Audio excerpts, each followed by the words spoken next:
do all the things right. There it is. If I could write you a song to make you fall in love, I would already have you up under my arm. I used to parlor my tricks. I hope that you like this. You probably won't. You think you're cooler than me. What are the humans doing? No James Bond nonsense. Subversion is the term, if you look in a dictionary or criminal code, is explained as an activity to destroy. Do you think you're ready? Can you handle the truth? Or are you in denial and demand more proof? They demonstrate in real time how they're spinning you lies, but no one pays attention, no one opens their eyes. They walk around like zombies with their head in the mobiles, signaling their virtues with a pick on their profile. Yeah. You cannot subvert an enemy which doesn't want to be subverted. Starting from Hollywood movie makers to professors of political science, the rest, 85%, is always subversion. But according to the law and law enforcement systems of the Western civilization, it's not a crime. United States is a receptive target of subversion. They fabricate our problems and pretend to provide the best solution, but we all know they lied. They lied about the weapons and they lied about health. They lied about the fact that they're transferring the wealth. You should really notice how they're pushing the fear. Keep everybody terrified and not thinking clear. Yeah. Things like religion, government system, political, economical system of a country. Manipulation of terms. We think that subverter is a person who is going to blow up our beautiful bridges. Subverter is a student who comes for exchange, a diplomat, an actor, an artist, a journalist like myself, and easily observable if you give yourself time and trouble to observe it. Said, do you think you're ready? Can you handle the truth? Or are you in denial and demanding more proof? They demonstrate in real time how they're spelling you lies, but no one pays attention, no one opens their eyes. They walk around like zombies with their head in the mobiles, signaling their virtues with a pick on their profile. Logic means always a destructive, aggressive activity aimed to destroy the country, nation, or geographical area of your enemy. Good evening, ladies and gentlemen. Welcome to Chilling with Sasquatch, which might change its name to just BAD.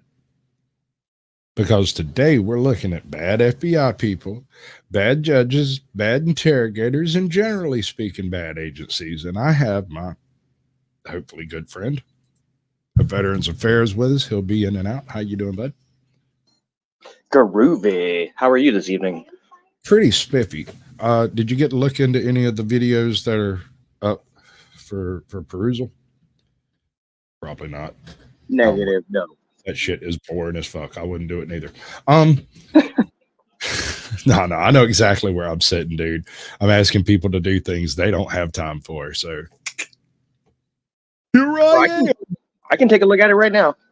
We're fixing to. We absolutely are fixing to. But I can run a pretty quick rundown on it. We have Mr. Reagan's take on what the FBI has been doing over the past couple of weeks.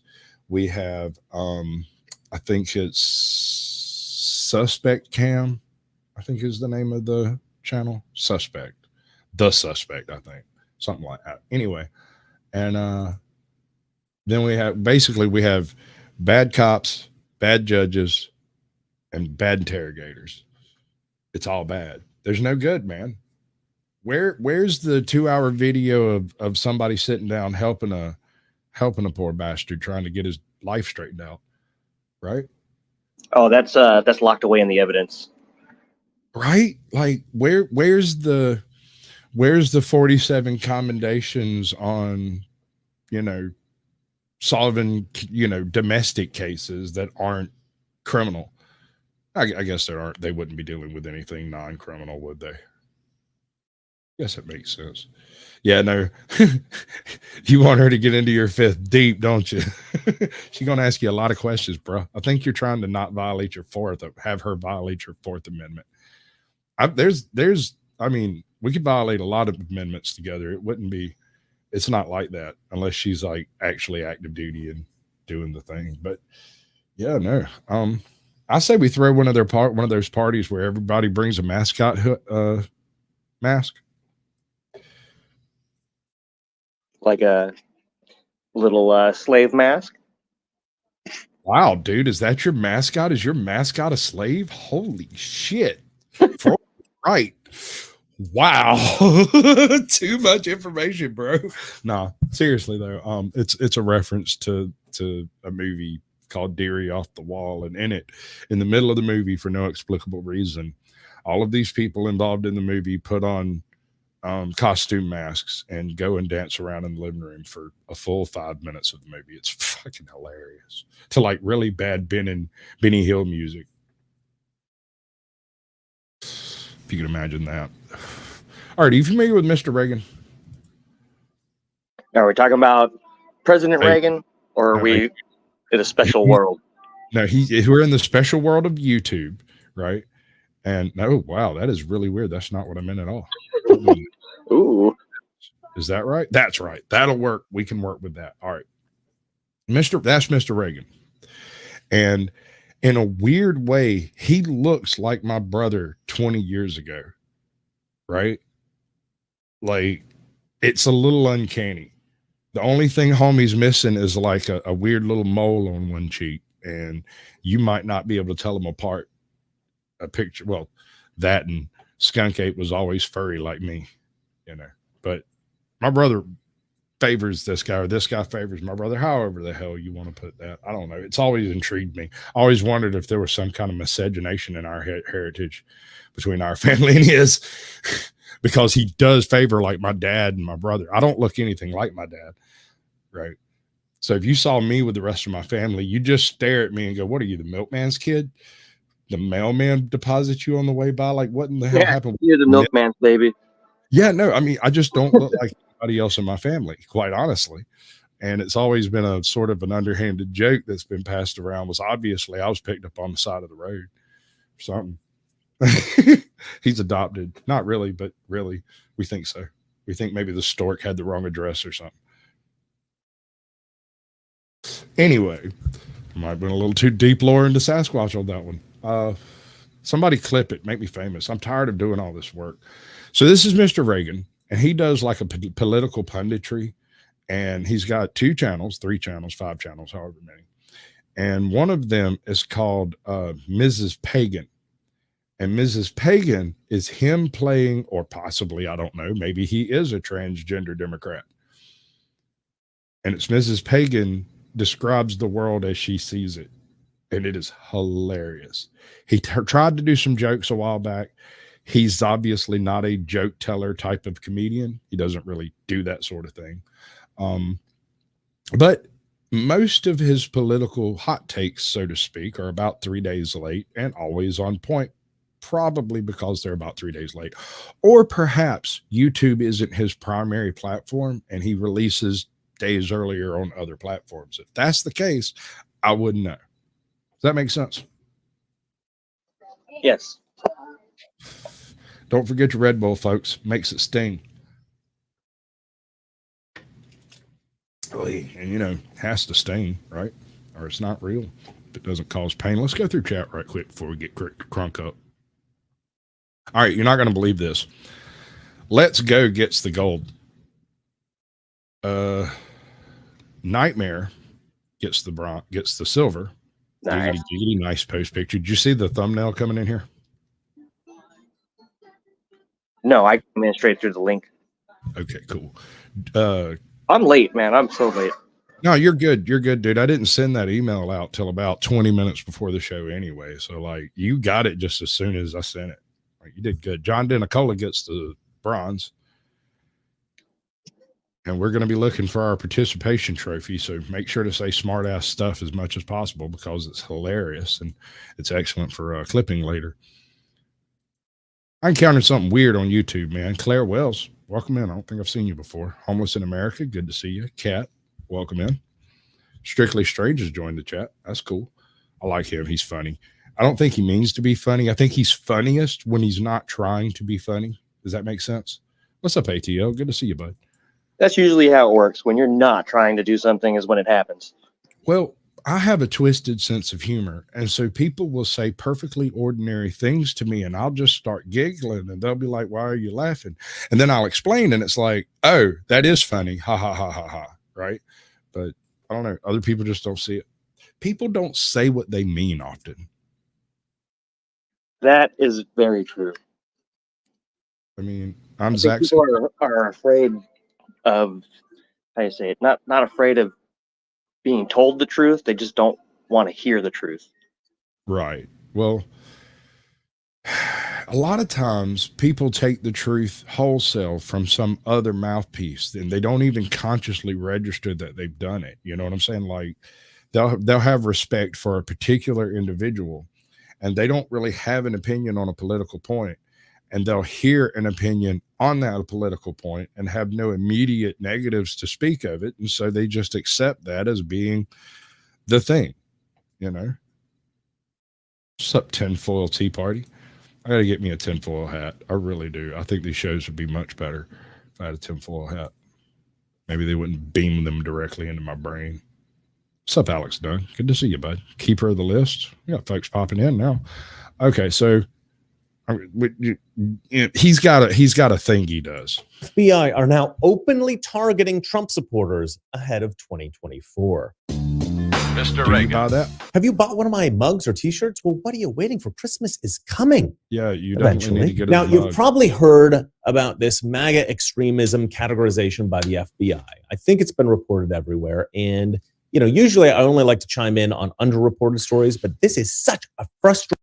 All right, so here's one point. You see all these headlines touting our democracy. Am I mistaken in thinking that we're not a democracy? We're a democratic elected republic? Correct? Honestly, I can't tell anymore. It's so washed out.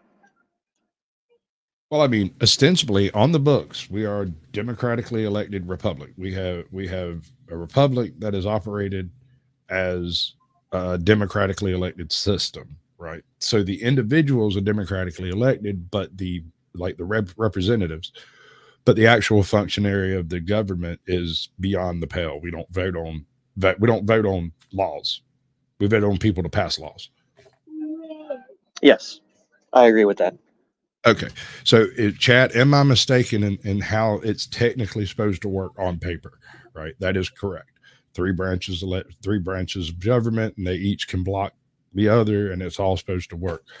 Instead, what we seem to have happening is this weird micro section of the population seems to be taking over a very loud portion of some parties, and it's kind of to a degree on both sides.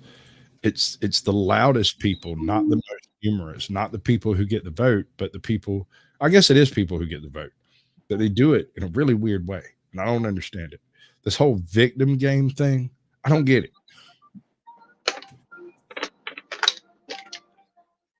Do you want to be a victim? No. I don't either. I really don't want to be a victim, and I don't see benefit in teaching people how to victim game the system. I don't know, maybe it's effective and I'm just missing the point. Free money, Gibbs? I don't know, man. Well, you bring up a good point. A lot of people do cool things with money. Yeah, sorry. No, you're good. I just hammered half a Red Bull. I'm going to be a little twitchy for a little while. So there's that. Oh, and I just left Waffle House where they're all dressed up in costumes. Waffle. There's this one chick who is a cat, right? Except she's not the cat. Her t-shirt is the cat, and her tits are the cat's eyes. And that cat is unbelievably surprised right now. Boink, boink. Turkey's done. Right? No, she's it's interesting. Anyway, anyhow. What's up, Princess OPD? Welcome in. Judd, good to see you, bud. I appreciate you coming by. You still got your mod status? Or I guess not. Huh. It's not right. Off that, I just had to say something. Yeah, I get that it's just more of the same from the corrupt FBI, but seriously, you are now creating an official terrorist category for Trump supporters? I mean, what the actual? Now, I have been getting fit lately. I'm lifting, I'm walking more, I'm eating right. I'm eating many of the foods in this joint, and even often mistaken for the damage I'm deteriorating health. You just have to know one's protocol favorite sources of news. But on a show, I don't see the point. Do you? I don't. Nana 9 Acres. Hey, how you doing? Good to see you. 9 Acre Farms, welcome in. Ain't seen y'all in here in what, a couple of weeks? Cool. New Zero Hedge. The FBI creates MAGA extremist category, targets Trump supporters ahead of 2024 election. And here's the weird thing about this, right? They did this, I think, basically either right before, I think this is right before Hamas attacked Israel. And it's like, seriously, guys, you really think MAGA extremists are the real threat to America? Since the Hamas attacks on it. Here's the thing. If they decided to be a threat, they certainly could be. Right? Yeah. I mean, correct me if I'm wrong. Aren't these all the hardcore Chads? Yes. I don't see the competition. I mean, you got a whole bunch of these sallow, soy swilling, putty flesh land whales with purple hair and piercings versus a whole bunch of mega Chads and their wives. What's up, Shadow? Good to see you, bud. I don't see the competition. I don't see where it's a conversation. I don't know. Maybe I'm nuts, but I don't have to participate in their delusion. You can't make me. Israel, there has been a lot of scary stuff going on, right? I don't know if you guys were aware of this, but 2 Swedish nationals in Belgium were just murdered by essentially an Islamic terrorist who got a video of himself doing this and was like, ha ha ha, look at this. I killed Swedish people for us Muslims and stuff like that. Like, that is the danger, right? That's the real danger. It's not MAGA extremists, but they got all their focus. All right. So if this was a video game, right, hypothetically, in Minecraft or something, and I was wanting to game the system that we have in place in the U.S., the very first thing I would do would be train people specifically in the arts of subversion. I would then place them in places like give them funding to be elected in like local alderman positions and stuff like that. And I would do this until the numbers of people in place reached a certain peak point and my representatives started getting elected of their own volition.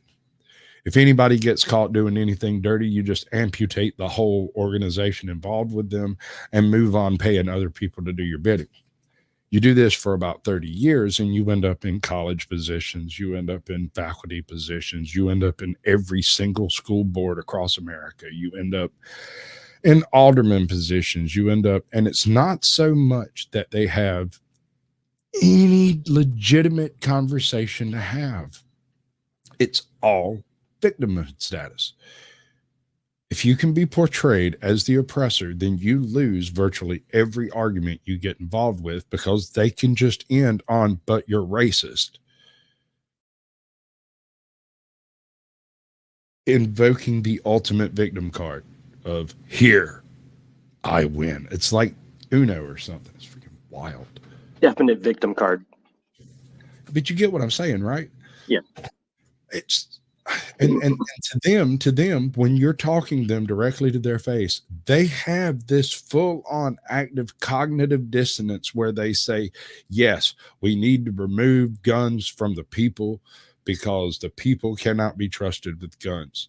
But that's against the Second Amendment. Then we need to amend the Constitution so that we can remove guns from the people. And I'm like, so you're wanting me to willingly give up property that I have purchased, trained with. I have a name for my pieces. All of them are individually named. And as far as I'm concerned, have totally different personalities. I talk to them like they're people. That might sound a little bit weird, but it keeps the fact that it's a firearm in mind and that it needs to be treated with respect because it can kill anything or destroy anything I accidentally pointed at. And so we treat it with respect. Absolutely. Do you have names for your toys? Yes. Yes, I do. And What's it's up? something I learned that in the military for those exact reasons that you said. It creates a relationship that that when you start touching that Yeah. little toy, wherever you point it, it's going to destroy or kill, like you said. Yeah. And that respect helps you do all of the things that are required in order to carry, present, display. Because that's one thing almost nobody knows is the difference between displaying a firearm and brandishing a firearm. Do you know the difference between displaying a firearm and brandishing a firearm? I don't know the legal definition, but as a normal common sense person, I would say one would be holding it out and aiming it at something or someone versus flashing it under your shirt. Yes.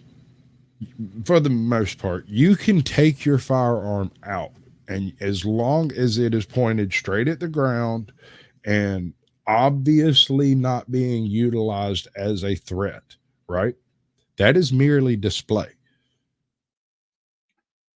You don't point it at nobody. You display it. If you're trying to like show it to someone, you're in public, you clear it and all that. None of that is illegal. You can do that sitting in a Walmart parking lot. You're fine. Where it becomes an issue is if that gun comes up high enough to cross anyone else's property anywhere on earth, it is now brandishing. If it's still in the holster or completely unloaded, it might still be considered brandishing. So do you remember the couple a couple of years ago who were standing on the back porch of their mansion over there? I think they were in like Arizona or California or some crap. And the BLM folks came up and broke their back gate and was going to come through their yard. And they came out and there was a lady with a pistol and a guy with an AR. Straight out of Miami Vice, man. He's standing there with his khaki shorts and his polo shirt and his, right? He was displaying his firearm. He stood there the whole time, no finger on the trigger, just stood there pointing at this guy, waiting patiently to see what would happen. She was brandishing. He was displaying.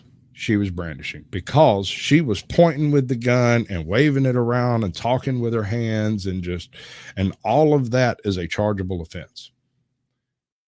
All of it. The guy should never have been charged. He never pointed that gun at anybody. He merely held it to let people know, hey, by the way, I have this. Is the F around and find out stick? Yeah. Right? All right, I didn't go on too far. This on us, Trump supporters. I don't think that this is because of an actual danger to the nation. I think there's other reasons, and I think you guys know what I'm talking about. But let's go ahead and read this story from Zero Hedge. The Biden FBI has quietly created a new category of extremists that it seeks to track and counter: Donald Trump's army of MAGA followers ahead of the 2024 election, according to prolific and well-connected anti-war journalist and political commentator William Arkin, who has previously reported on the FBI's efforts to, quote, fight MAGA terrorism, end quote. In a Wednesday Newsweek article, Arkin revealed that the vast majority of FBI investigations into anti-government activities are of Trump supporters. And I've heard that as well from other sources. The FBI is in an almost impossible position, a current FBI official told Arkin, who added that the agency's stated intent is stopping a repeat of January 6th type incidents, which was riddled with feds, exactly, while balancing the constitutional right of Americans to protest the government, especially at a time when the White House is facing congressional Republican opposition claiming the Biden administration has weaponized the Bureau against the right wing. It has to tread very carefully, the official continued. How about this? How about treading carefully? I want somebody to take that last quote that he read and turn it into a mumble rap. Somebody put some trap music on it and do a remix.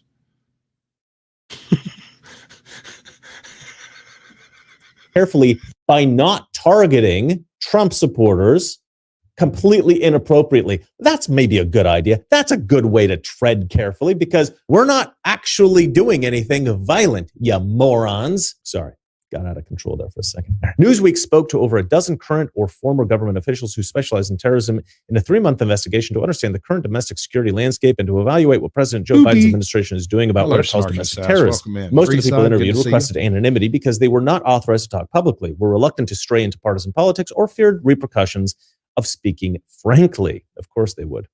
Newsweek has also reviewed secret FBI and Department of Homeland Security data that tracks incidents, threats, investigations, and cases to try to build a better picture. While experts agree that the current partisan environment is charged and uniquely dangerous with the threat of not only violence, but in the most extreme scenarios, possibly civil war. Okay, no, not really violence, but yes, civil war. Like if the DOJ and the FBI and all of these other players, the Democrat Party, all these other players become deeply corrupted to the point where we no longer have faith in America, in our elections.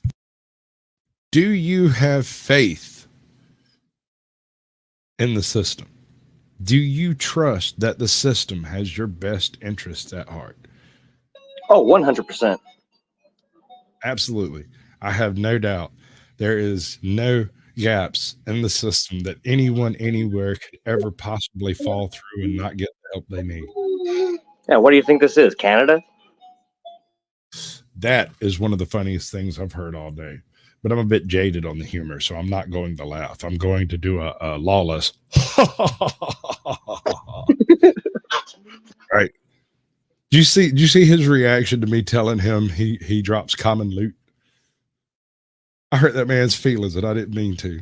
It was just a joke. I was just joking. Far, man, too far. I went a little too far. I'm not going to lie. I do apologize. I'm sure he doesn't drop common loot if you kill him. Probably a camera, which is obviously above average common loot, or above common loot at least. I don't think I'm making it better, dude. I don't think. Push play. All right. Yeah. Okay. Yeah. Good idea. Yeah, that might actually happen. And I'll get to that a little bit later. Many also question whether terrorism, quote unquote, is the most effective way to describe the problem. Yeah, no joke. Or that the methods of counterterrorism developed over the past decade in response to Al-Qaeda and other Islamist groups constitute the most fruitful way to craft domestic solutions. Yeah, no kidding. Yeah, you probably shouldn't apply the same practices that we have developed to fight Al-Qaeda and other extreme Islamic groups. We should not use those same techniques to target Trump supporters. Yeah, maybe step back a little bit, FBI, for crying out loud. We would note that an FBI whistleblower in March claimed that the agency pressured him to inflate domestic terrorist figures against conservatives, and that the agency created a specific threat tag for pro-lifers, Threat SCOTUS 2022, following the leaked Supreme Court opinion on abortion, and not a threat tag for violent leftists who threatened SCOTUS justices. The FBI told Newsweek in a statement that the threat posed by domestic violent extremists. All right, watch this. We're coming down to the 30-minute mark, right? I bet you we have a couple of people drop in right after it goes to 30 minutes. That should be when the next round of notifications go out, and random I was just about to ask that. Right. Smoking Auditor and a couple of other people that didn't get the first round of notifications might show up. You never know. What's up, Terry? Good to see you, bud. Ashley, you see what I tell you? You got the algorithm down, brother.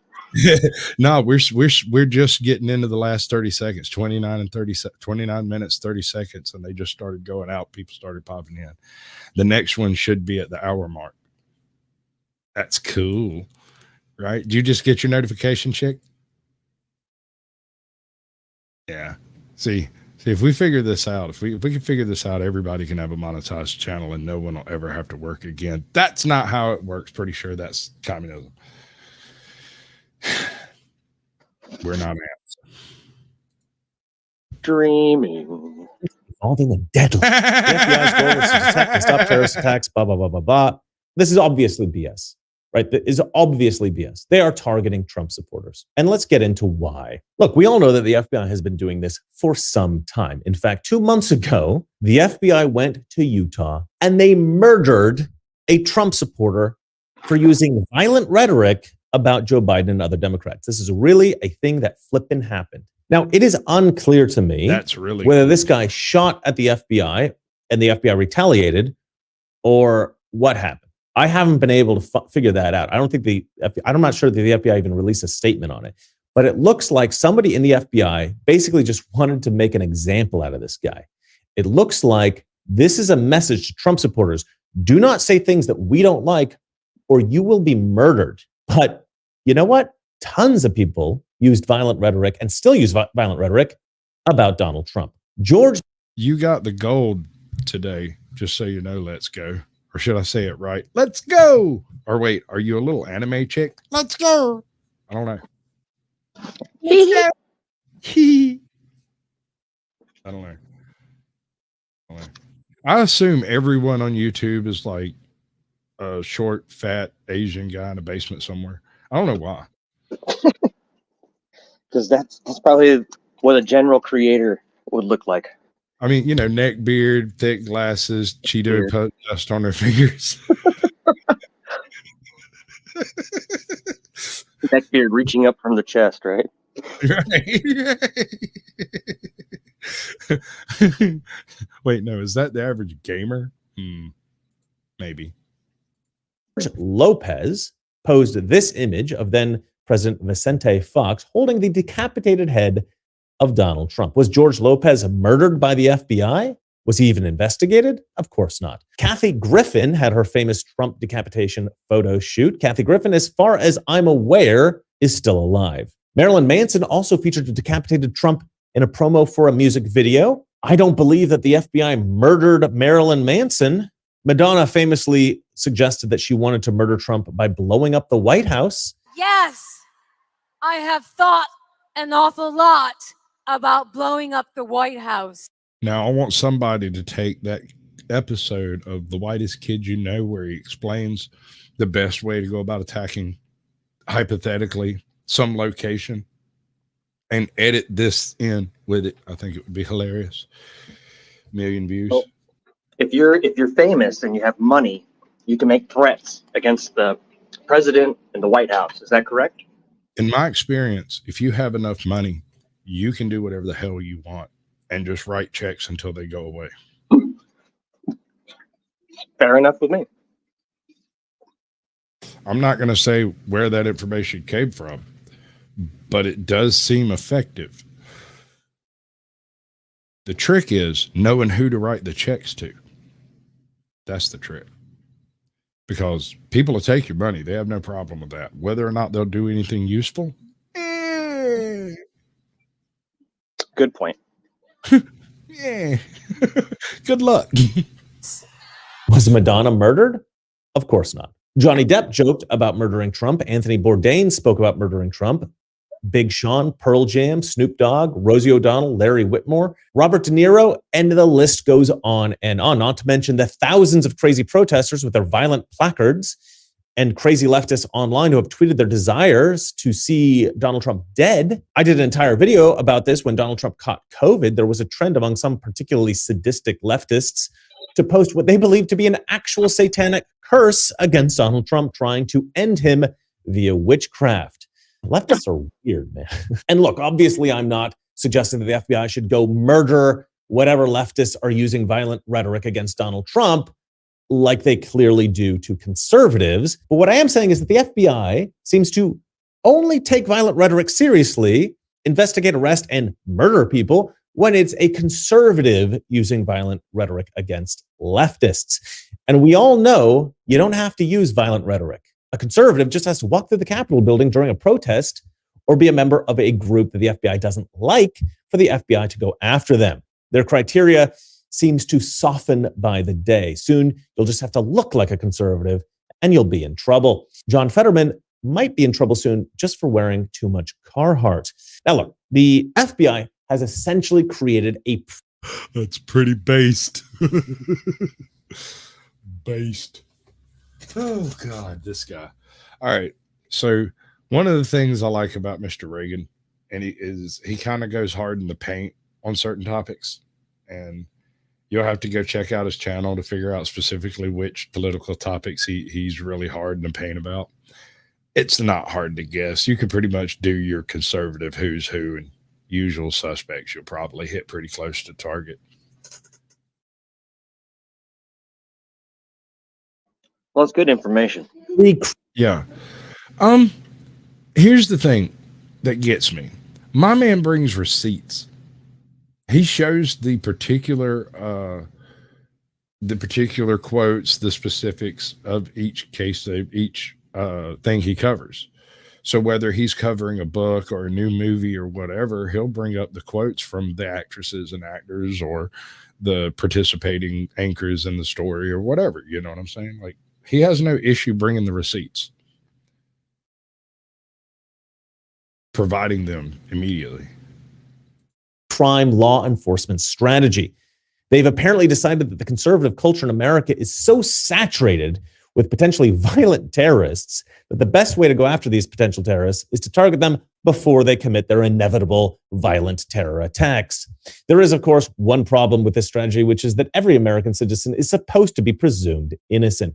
By presuming that conservatives are guilty of pre-crime, the FBI has developed a strategy of entrapment. Yep. Now, I'm not a lawyer, so I don't really understand why the Whitmer defendants or the January 6th defendants have not all been able to defend themselves using this argument. I understand that the FBI has been less than forthcoming with exculpatory evidence for the January 6th defendants, but these Americans do have a legal right to all evidence that could exonerate them. And a good team of lawyers should be able to get these cases thrown out. There was one attempt that I read about, where January 6th defendants argued entrapment. And this defense was, I'm not joking, dismissed by the judge. The judge in that case was this man, Amit Mehta. And this guy is the deepest of deep state puppets. He has been involved in a variety of cases involving Donald Trump, and he always rules against him. In lawsuits against Donald Trump, Mehta ruled that there was plausible evidence to suggest that Donald Trump engaged in a conspiracy with organized groups to use any means, including violence, to overturn the results of the 2020 election. Okay, so you know that a guy who makes a ruling like that, he's not a serious person. This is a puppet. This is a guy doing the bidding of the left. He is not an impartial judge. He's an anti-Trump activist, and he's in a very powerful position, and this makes him a deadly weapon for the deep state. There is no longer any justice in America, ladies and gentlemen. Not if you're a conservative. Appreciate you coming through, 9-Acre Family. We have gone into full 1984 style totalitarianism from the left. And if I'm right about the 2024 election, Trump won't even get on the ballots in the swing states. The election will effectively be stolen and will either be entirely controlled by the deep state from that point on, or else Democrats will find out what a real insurrection looks like. And I'm not hoping for any of that. And I want to apologize to you. You don't drop common loot. I'm sure of it.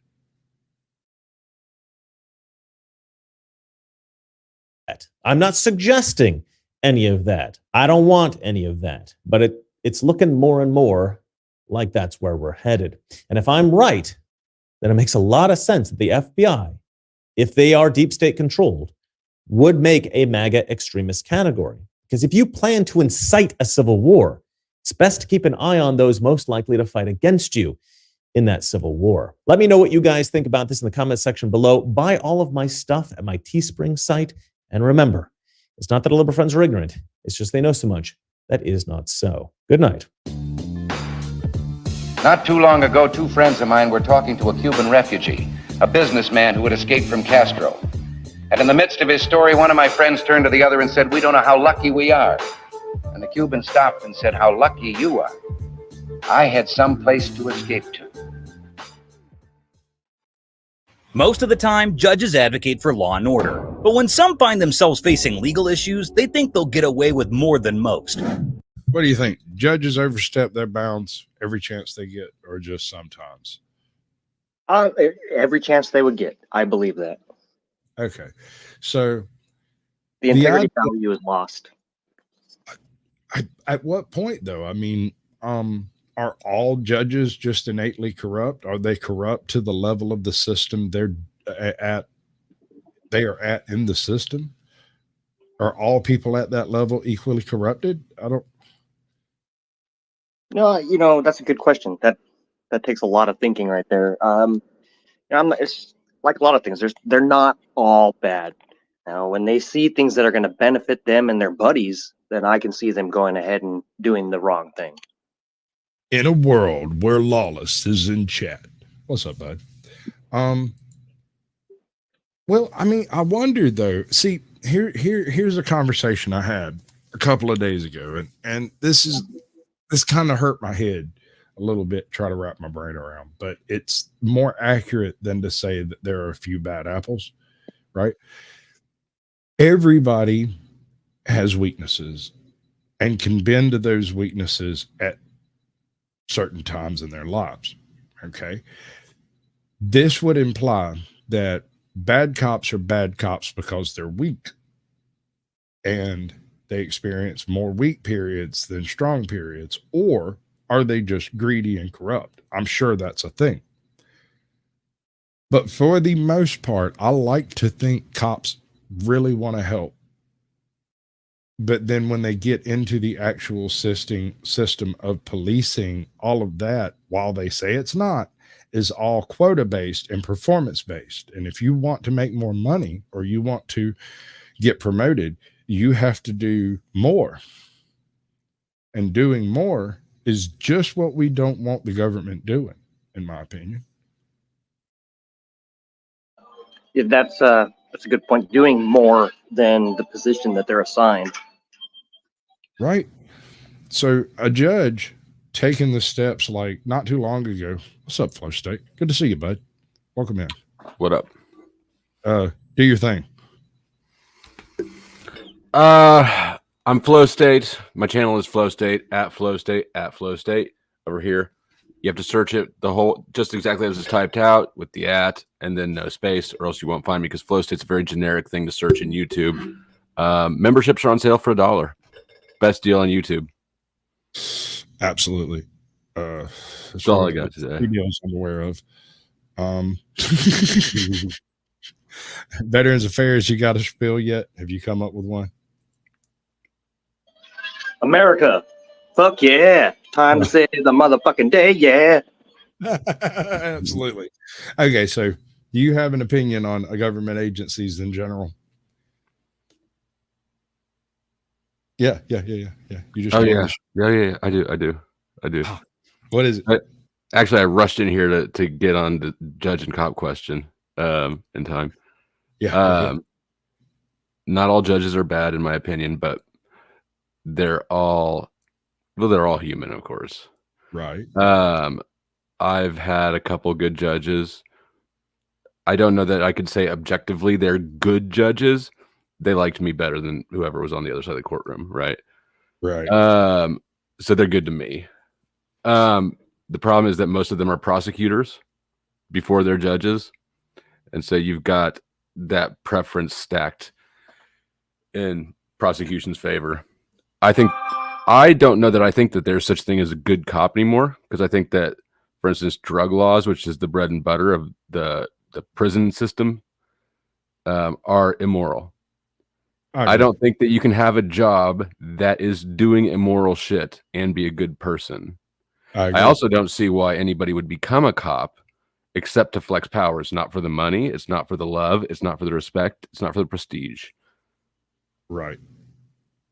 No, see, I don't understand either. My issue is, and this is when you say there are no good cops, this is the angle I come from it on. So in order to become a cop, you have to associate with other cops, right?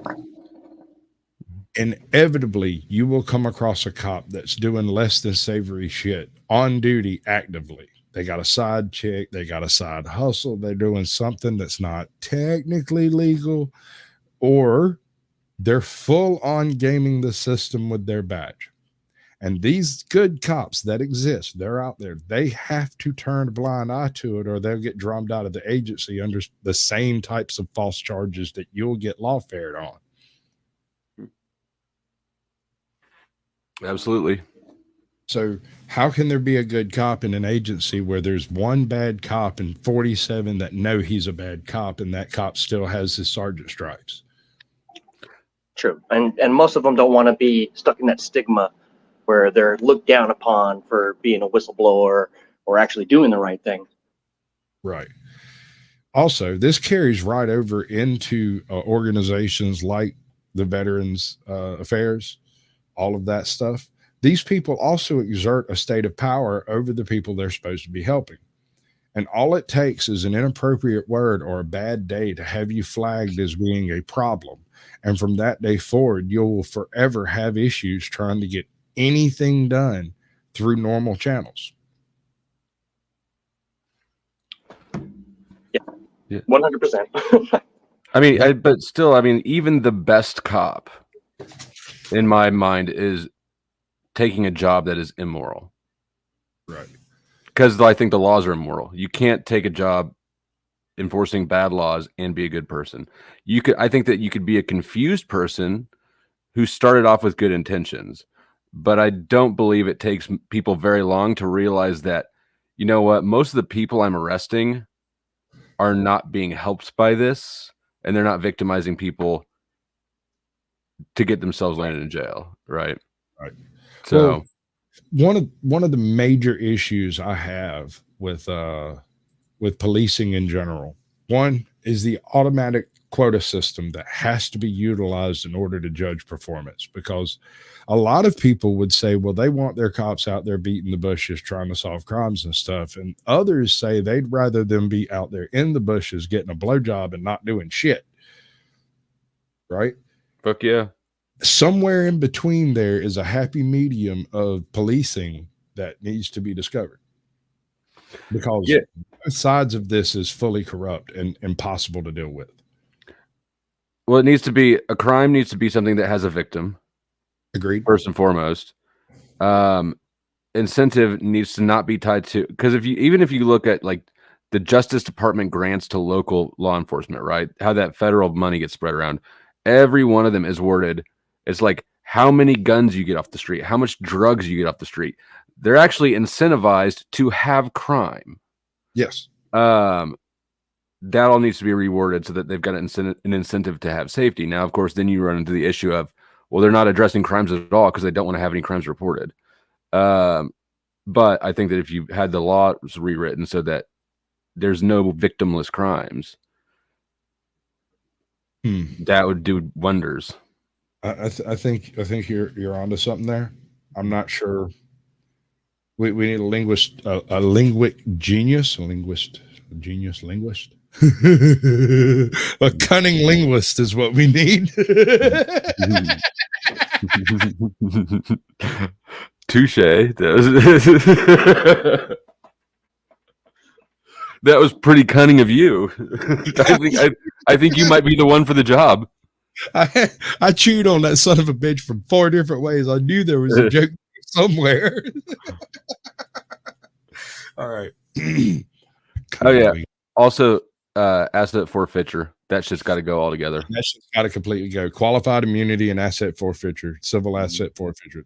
Both of these. I was just fixing to bring that one up. That's the other end of that quota system that we were talking about. Jails need to be either given more oversight or less, or it made so that people get out easier. I mean, because if you start paying attention, there's a lot of people who die in jails for just like stupid fucking reasons. On my stream last night, I went over a guy in Georgia who was eaten alive by bed bugs. Yes. I was going to cover that one a couple of months ago, and I went through and watched it. And I was like, "Fuck yeah!" I could see it's right up my alley. And then I went back and watched it again later. I was like, "That's kind of fucked up, creepy, dude. Like that's might be a little too much, maybe because the story is heinous. It is a heinous story. Yeah. It's bad. Yeah, Basically, he was making noise in the cell that he was issued, and so they moved him to another cell farther away, and apparently forgot that they had moved him. And later, during the later shift change, which this was like a week before he died, 2 weeks before he died, someone said he had been transferred to another facility, and so for days, homie was so far away from the officers because no one else was being held on that particular wing that he couldn't yell loud enough to get their attention. And on the record, he was no longer in that cell. So while they didn't know where he was at, they also didn't know he was in the jail for like 2 weeks, and he was in a cell that had a leaky faucet and a damaged toilet, and he destroyed half the cell in the process of trying to get their attention before he died. It is a horrendous story. He was in there on a misdemeanor. He was arrested Yeah, for a misdemeanor too. He was waiting trial for a misdemeanor. Yeah, and that's not. I don't know. I mean, people who have been to jail will recognize that, like, oh, it's not really that far fetched a thing. You know, if you've never been to jail, you think, oh, that's insane. It happens once every 100 years. You know, because guards make sure you get 3 meals a day and medical attention. It's like, no, not really. Like the jail I spent some time at, little ass. The county was like 7,000 people, right? Not a big jail. They had 3 deaths in there the previous year. How the fuck do you have 3 people just die? Were these? Do you know if these were murders or just like death? No, none of them were murders. None of them were other inmates. We should do that. We should do us a death in custody series. And I played this last night too, a video clip of the very first night that they moved me into general population. They also, after I was in, they brought in this old dude. They had tasered him a whole bunch of times. He's having a seizure. And so they just opened the door to our is an 8-man cell, just threw him in on the floor. He's bouncing around, his head's clunking off the concrete. And they just shut the door behind and walked off. It's like, yep. Yeah. So yeah, that's pretty run. You know, it's these things happen commonly. It's just kind of run of the mill, like you said. It's not a critically enforced section of the community as far as here's the thing. Department of Corrections is a department that should never have existed. The system as it was set up originally, that this has sprung fully formed from the forehead of Hera, was actually the states were supposed to house their prisoners, and they were supposed to build, finance, and maintain the prisons. But they have outsourced all of that to private companies who bottom dollar absolutely everything, including the prison staff. And so when you bottom dollar all of your prison staff, you get the worst of the worst, the absolute troglodytes of the system, the ones who can barely stay in it or have just entered it. And then you to cut staffing expense, you import race gangs. And they manage the interior of the prison. Yep, they manage themselves. Wow. I hadn't considered that. I haven't been in prison. I was inside a prison, but I don't think that's the same thing. I was walked. That was it. I haven't either. Everybody in jail couldn't wait to get to prison, but you know, in jail they want you to be uncomfortable, so you take a plea deal. And also, since it's temporary housing, there really isn't, at least where I'm at, there is no oversight. As long as you have access to food and a toilet, basically. Yeah, that I agree with. Sorry to interrupt you, but I wanted to touch back before you guys moved on to the people dying in jail, in custody. When I was in jail, not prison, but just county jail, I have seizures. So they're aware of that, and they didn't give me my medication, and they put me on the top rack, and I had a fall situation. You know what I mean? Like I was shaking so bad that I fell out of the rack and hit my head on the floor, and my cellie was hitting the button on the wall for help, and they didn't do shit. That's exactly the response that we got. I think every time we had some sort of a medical thing going on in the pod. Another issue I have with a lot of these staffing situations is there's this weird exclusive inclusivity that goes along with that blue line game. If you're wearing something that looks like their uniform, you get the benefit of the doubt if it has some kind of a fake badge on it, or if you're involved in the peripheries of the DOJ or DOC. You know what I'm talking about? Yeah, when I got raided, the only drugs they didn't find was I had above the toilet on the main floor, on the wall, framed thank you certificate from the police department for donating $500 to their anti-drug school campaign. And there's a bag stashed in the back of the frame. They didn't find that. I don't know how they didn't think that was suspicious sitting there, but there were no city cops at my raid. It was all sheriffs, even though I lived inside city limits. I had a buddy of mine get pulled over on the side of the road. Hold on. Story time with Sasquatch. Hold on. Let me do this right. We get pulled over, and they start going through the car, and they manage to find this bag of weed, and homie's going to jail, and they turn me loose on the side of the road, and I'm walking away from it. I get over to my buddy's house a couple of miles away, and I'm using the phone trying to get me a ride, trying to get his car towed, whatever, you know. And I get a phone call from the jail, and he's like, dude, I need you to do me a favor. I'm like, what's up? He said, I need you to go to my car, pop the trunk, and get that Sheriff's Association box out of the back. What are you talking about? He's like, dude, there's like 900 felonies in that box. Go bury it somewhere on Saturn. I was like, what? He's like, yeah, no, if they go back through that car, I'm so fucked to the moon.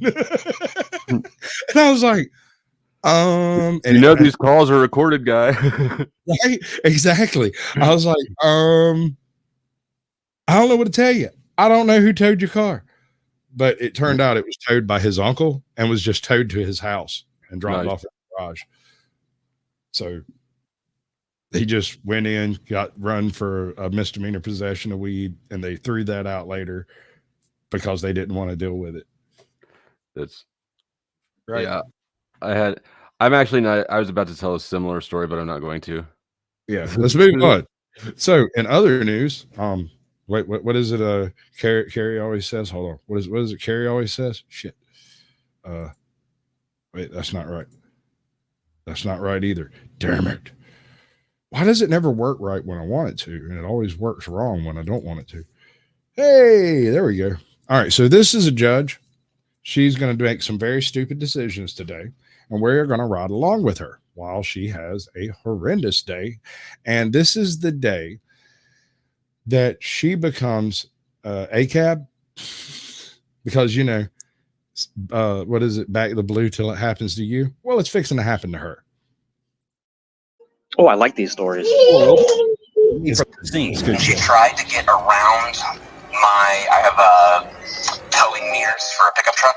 She's trying to get around my mirrors, and she almost like rolled off of her vehicle and took a few steps to kind of find her balance. She stood there for 5-10 seconds and then started to walk into the store, and it just didn't seem right to me, so I sat in my driver's seat for a minute. Ma'am? Good to see you, man. Okay, well, we got some reports that you were inside of Safeway. Yes. And you're walking around stumbling. Mr. And you got back in your Supersidewater, vehicle. welcome to the show. Good to see you, man. And you left the store. And now you're here. Okay, do me a favor and turn off your car so I can hear you. Perfect. So my next question to you, ma'am, is have you been drinking today? You haven't been drinking today. Yeah, I found a Are you having a medical in. condition today or medical issue?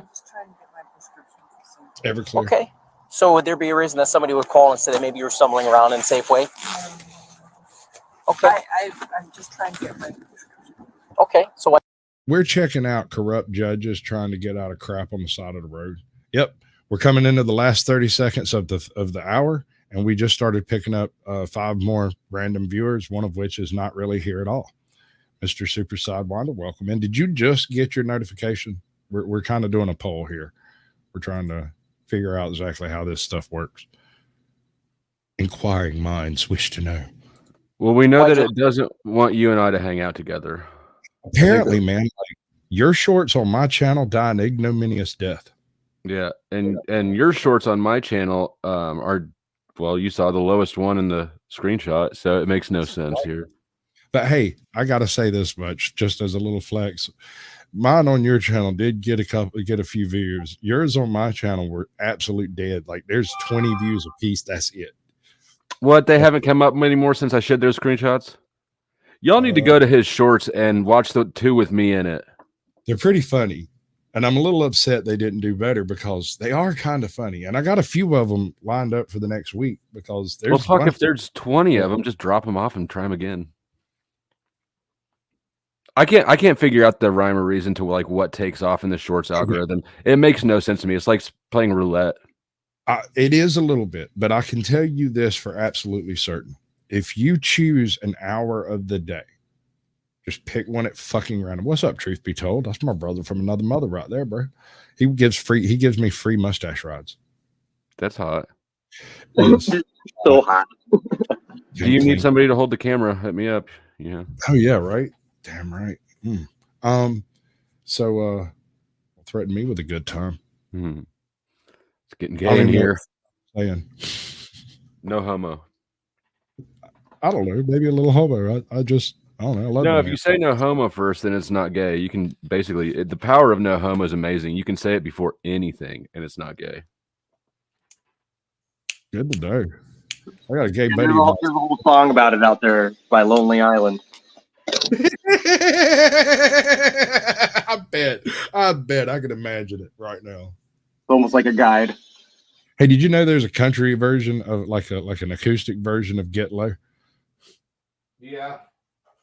And it's awesome. It's really good. I'm amazed. Trying to get my prescription.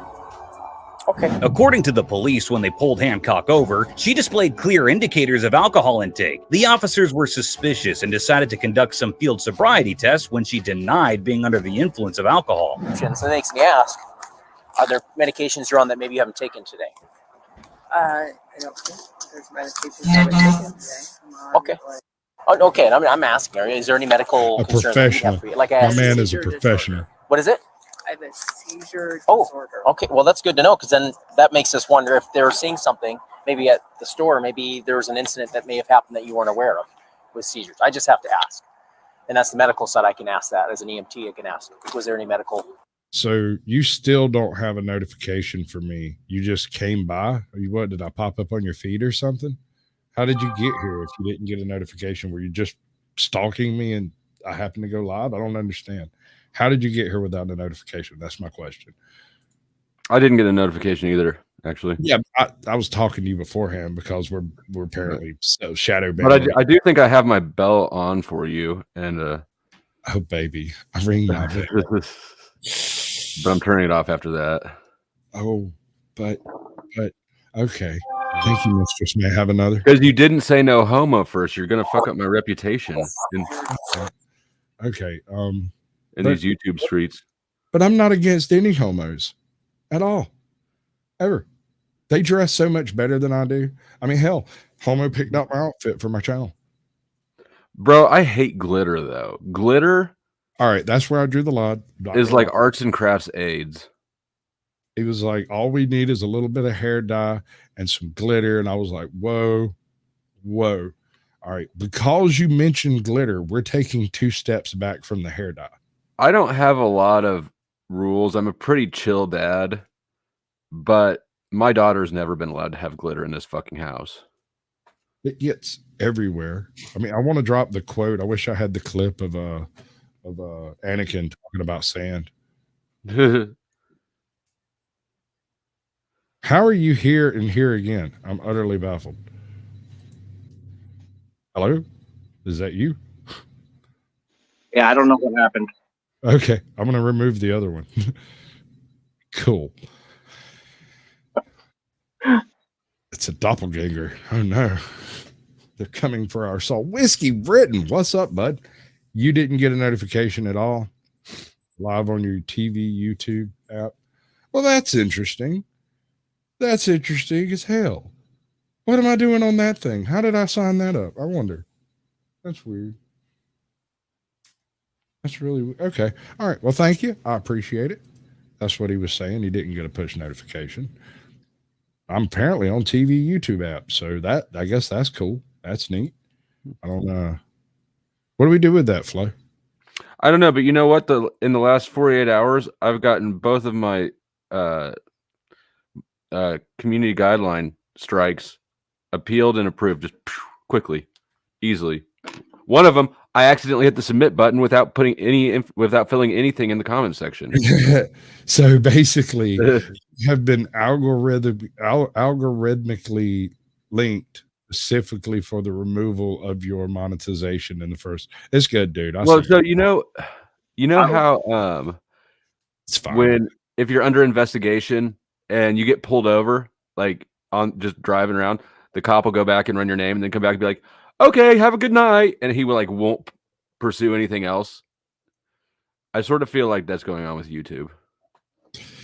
They're definitely leaning into the shorts really hard. So as a channel creator, if you're not participating in any way in shorts, then you are shooting yourself directly in the kneecap. It doesn't take a whole lot to get into the shorts feed. You just have to do it daily. Choose an hour that's convenient for you.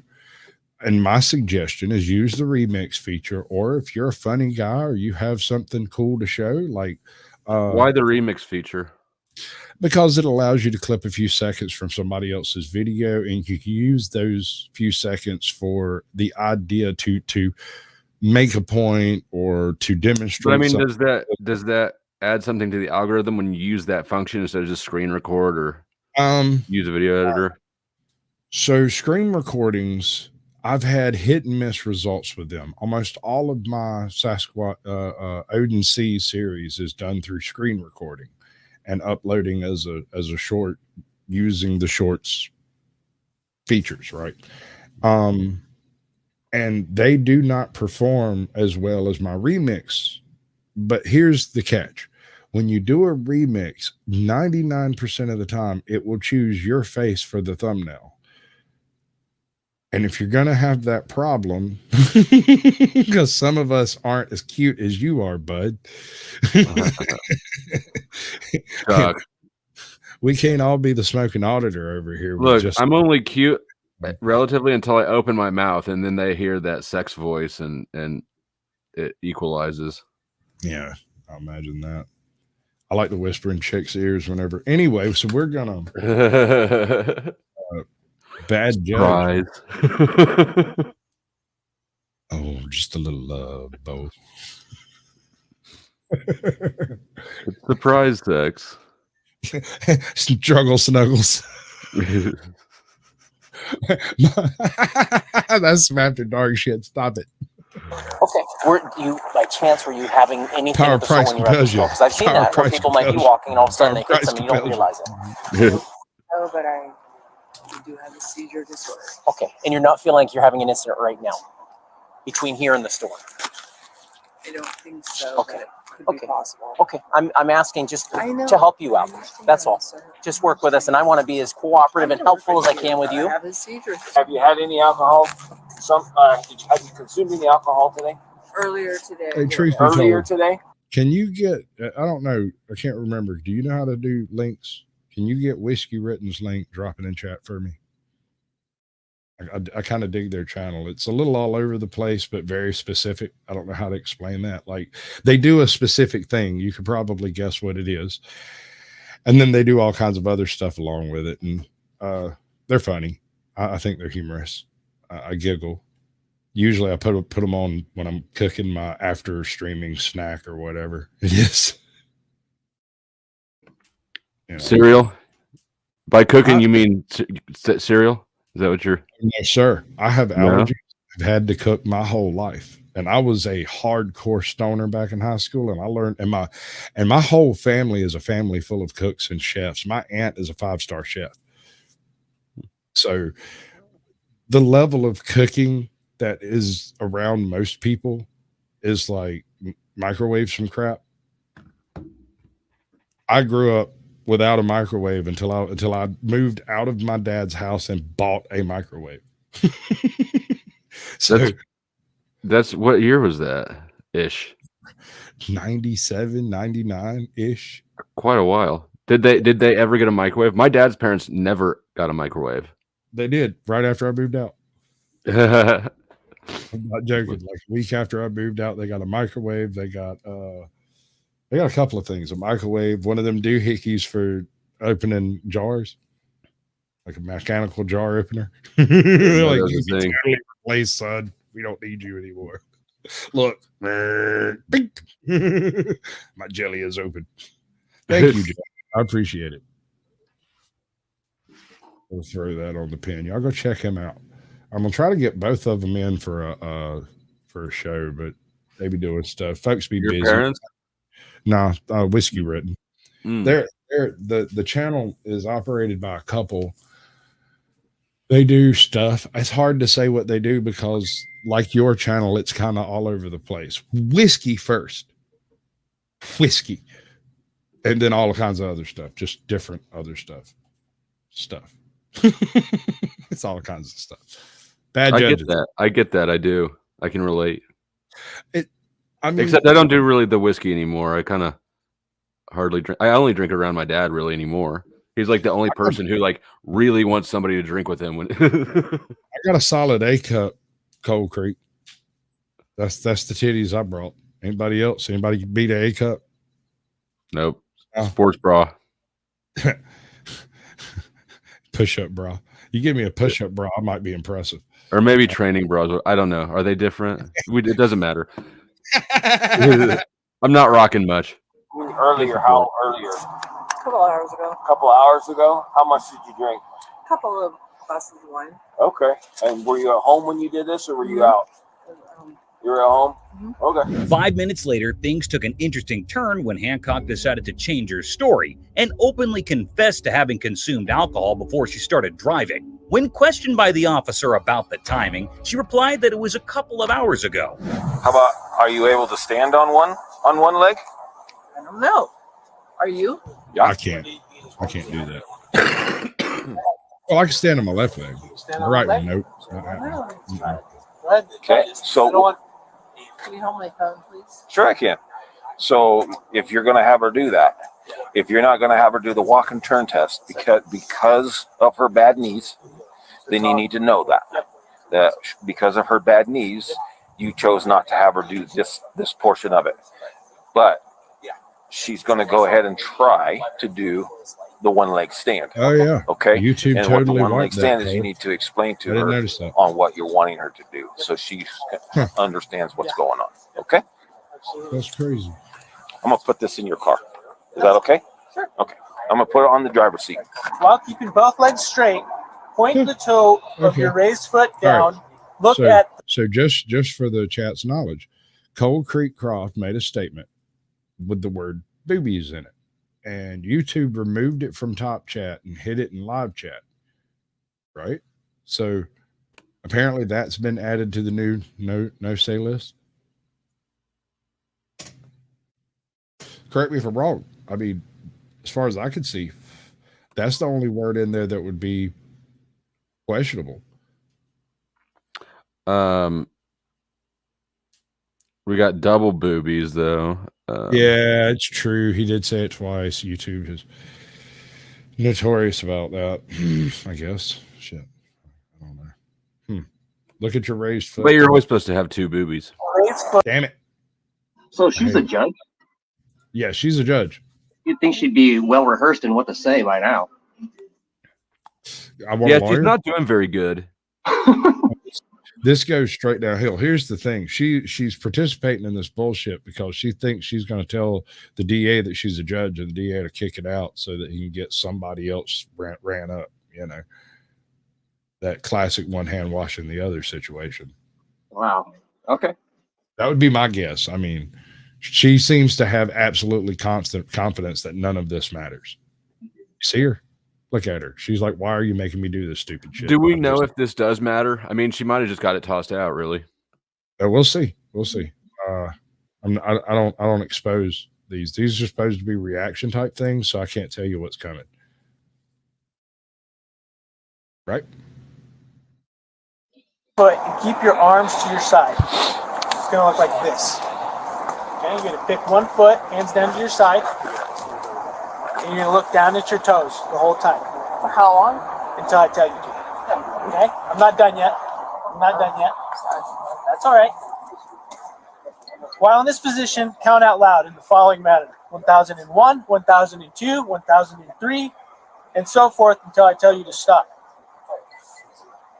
It's going to look like this. Ain't no hair off my While you're balls. looking down at your toes, you're going to do this: 1001, 1002, 1003. I was literally just letting you know that it's not me removing stuff, and neither are any of my mods. Nothing. Just YouTube filters some crap in weird ways. Do you have bad ankles?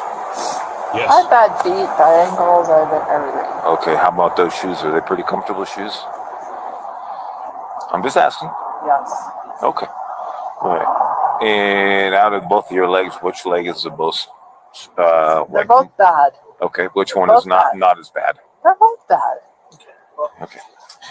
Okay, so it's your choice what leg you're gonna raise. Okay? Okay. It's either the They're left or both the bad. right. Okay. They're both bad. Okay. They're all bad.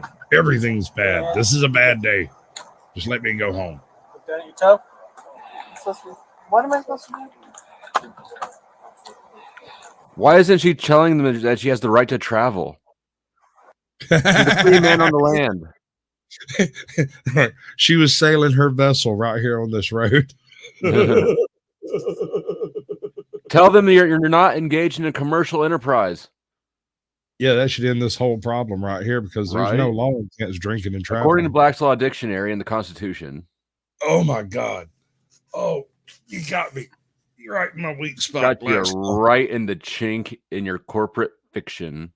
That's brilliant, dude. I love it. Yeah, they don't want us together, dude. This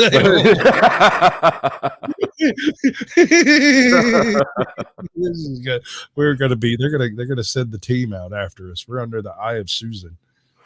The eye of Susan. Yeah, it's too bad she's gone. She was such a great villain. She's way hotter than Sauron, though. Right. Well, I mean, old Leah the pictures. Once she opened her mouth, that all went away.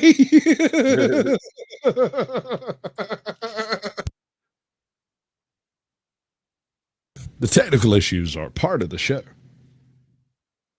Let's see if touching this will fix it. See, that's why I hate clicking things. Is like, a while ago I clicked some crap. And it did that. Now we're stuck here. Yeah. But we all come for the technical issues. It gives it flavor. Right. According to a police report, the results of the breath test were shockingly positive for 0.158% blood alcohol content. The subsequent test recorded even higher levels, all right, measuring. Correct me if I'm wrong. 0.158. That lady should have been stumbling around a bit, right? That's what I'm saying. Like, that lady is doing great for that high of a toxicity. And that implies that she spends a lot of time inebriated. High functioning alcoholic. And she's not even slurring her words. I think she just always slurs how much she's slurring now. I mean, if you're always drunk, No, that makes sense. I didn't even think of it that way. Right. Not long ago, we did a show on the teacher who went to school with like a fifth of Everclear or some crap. I don't remember what she had, but she was in there freaking hammering shots in between classes. And they had to like escort her out and stuff.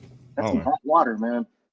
Dude, it's rough. It's rough. And I don't understand how people in these positions manage to hide the fact that they are heavy duty alcoholics. There's no way, dude. I get shit faced. I'm one of those binge drinking alcoholics that'll end up at the end of the night funneling sherry from under the damn kitchen sink. No, right?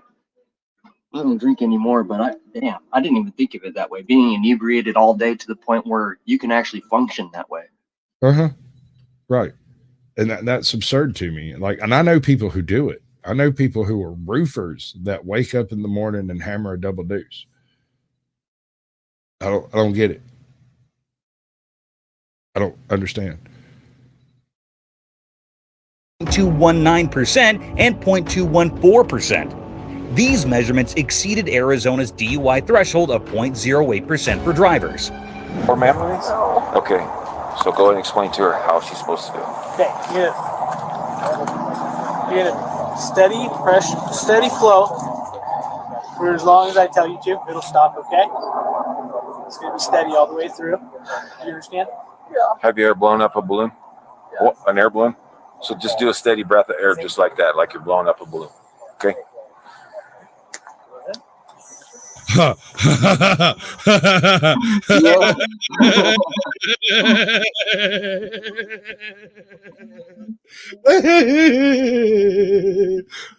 Hold up. Oh. God damn, girl. You gotta cup it with both hands now. I know how she got to be a judge. Wow. I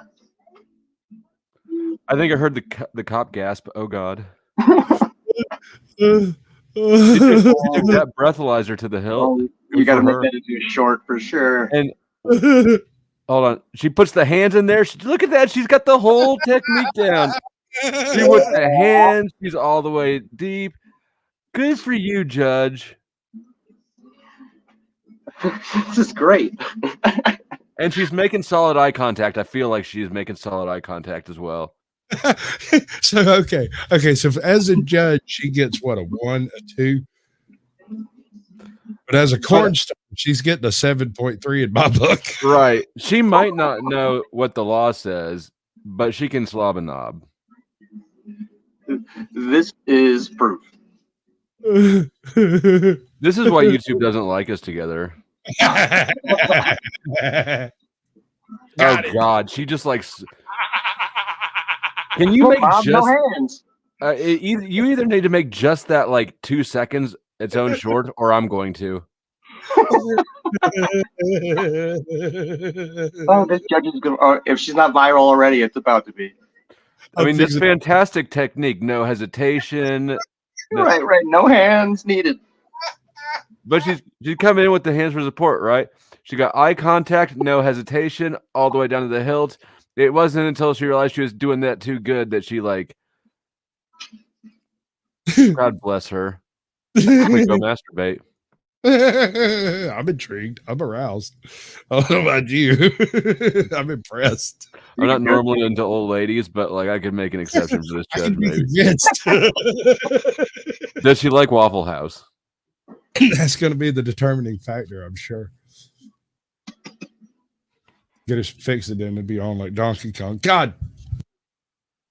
Push play. Yeah, save us with the movie. Look at her. Perfect. Even the cops better. Yeah, they know it's perfect. That other dude standing there watching, like, God damn, that breathalyzer lucky motherfucker. I thought it was muted. After all, no, we're not saying you're going to jail, man. Can she take me home? No, I don't know yet. This is up to the operator. I'm going to be completely honest with you, okay? So I think your signs and symptoms are above the legal limit. Okay, and that's just based off of my experience. That's fair enough. Hancock was arrested under the suspicion of extreme DUI, and due to the gravity of the issue, all the cases that had been initially assigned to her were promptly reassigned to other judges. Do you know I'm a judge here? You are? Yeah. Okay. Not anymore. For Yelpa County? Yeah. And I don't want to use that. I don't want to use it. I don't. Okay. I really don't. I really don't. And I'm so, you know what? And my biggest. Don't. I haven't said that yet today. Hold on. I She should have started off with that. Yeah. I'm going to be honest. I might have led with that information. I for sure would have. No doubt at all. Like that would be the first. I'm not ashamed to say that I would definitely leverage the perks of the job if I could never be a cop. Like, even if I didn't have moral issues with it, I would definitely be a crooked cop. Like, I'd be the best crooked cop. Right, for sure. Me Like- too. I'd be an awesome crooked cop, but like, yeah, I just don't respect law just because some motherfucker wrote it down doesn't mean that I give a fuck about it. I hope that I never hear that played back to me in court. Is this one of those conversations that take place amongst criminals sitting around criminal enterprises? What they would be like? No, it's not. Because this is a conversation I've had with some of my friends about what kind of cops they'd be. And in every case, they were all dirty. They all said it straight out. Look, I'd be a dirty cop right out the box. Well, that's not the kind of conversation we're having. We're not criminals and we don't do criminal enterprises. Right. Okay. I was asking because I'm not a criminal and I don't do crimes. I promise. I mean, technically I am. I can't deny that. I can. I've got the papers. Like, nobody. You've got the AKC registered bitch papers. Yeah. Basically. Yeah, your pedigree. I have to get recertified for my pedigree every 3 months. Jesus Christ, dude! I'm sorry. God, it's okay. It's not. I've actually got paperwork right there to get it expunged. And for the chat, I'm a registered drug offender. So just to clear that up, drug offender. Some places required certain crimes to be registered after the fact, and he's where the drugs are an issue. Apparently, fuck them. Yeah. All equally. I apologize. I've never met you. It's good that you never. No, I'm sorry. I f***ed up. You've been very sweet, and we appreciate that. Don't, because I f***ed up. Correct me if I'm wrong. Didn't his attitude change when he found out she was a judge? 100%. I mean, am I crazy? I don't want to go back through the deep throat breathalyzer. He got real soft and sweet. Yeah, suddenly he became. Was it because she's a judge or because he saw her take that breathalyzer like a boss? All right, now I'll give that a 50-50. Yes, is the proper answer. Absolutely. She gets points in my book. I wonder what her bond was. Like, I'd chip in for her bond with that sort of a breathalyzer take. Just a person like everybody else. I'm just a normal person like everybody else. I'm just a normal person. Like, see, this is why she's fucking up.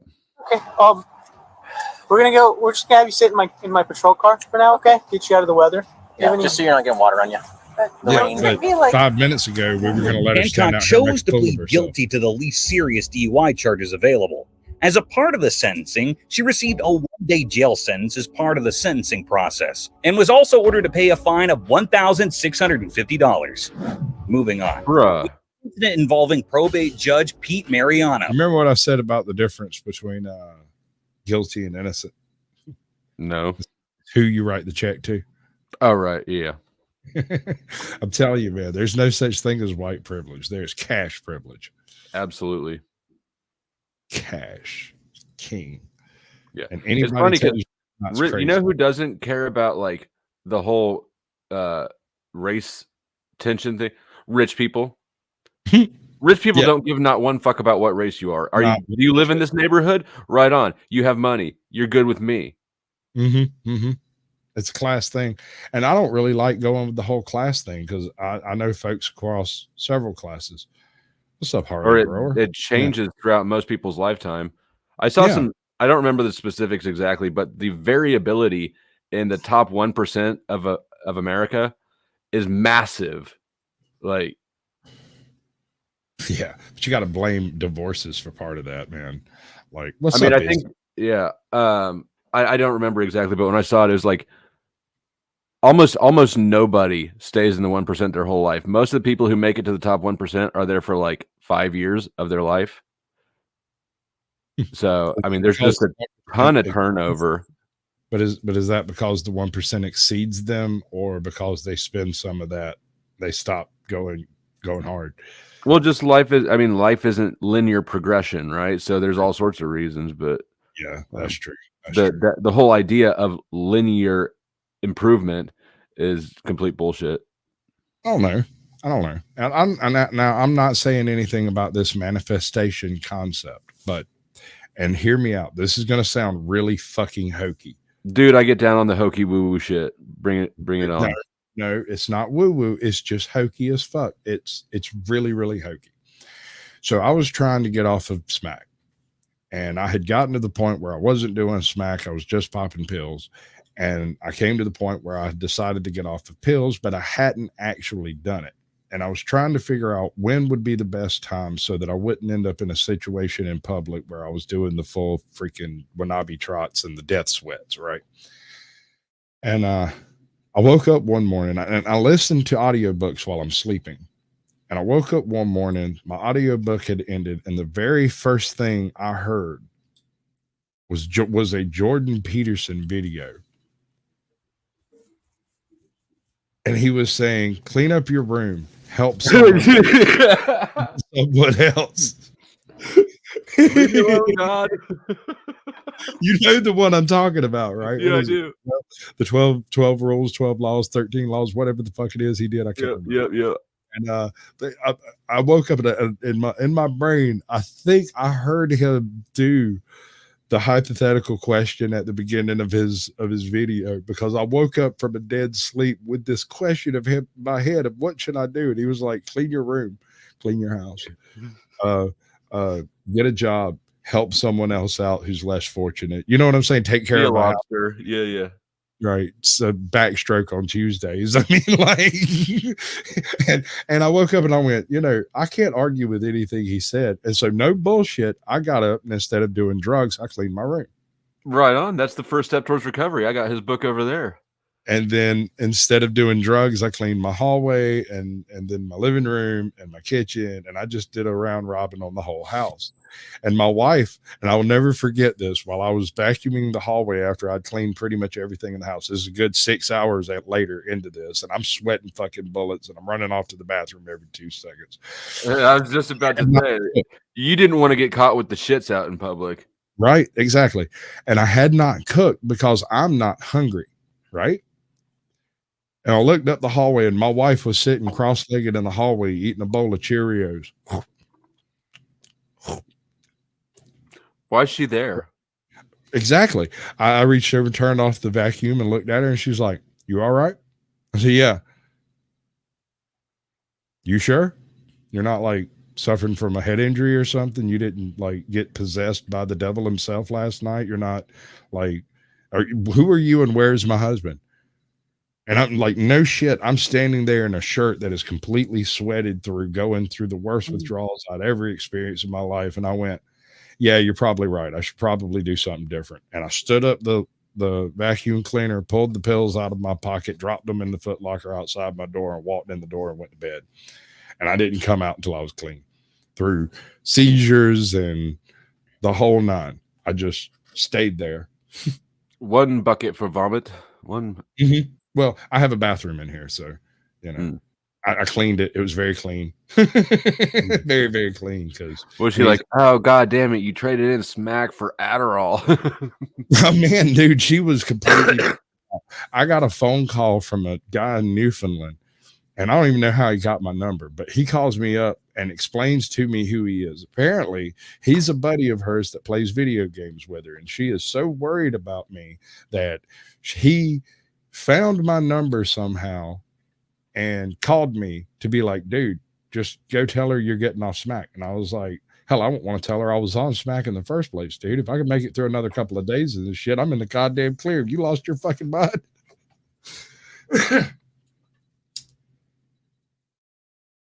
And people ask me, why did you, because everybody talks about rock bottom and stuff, right?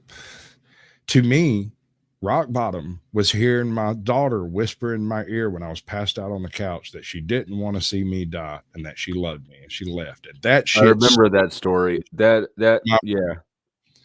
I about quit cigarettes just to out of sympathy or something with that. I hear you. That shit hit me hard. And it doesn't sound like that much of a rock bottom, but that shit hit me. When did this become a recovery stream? I apologize. My bad.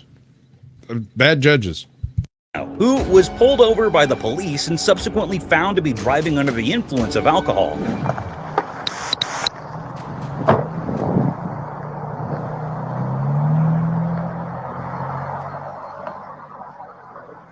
Roll down the window.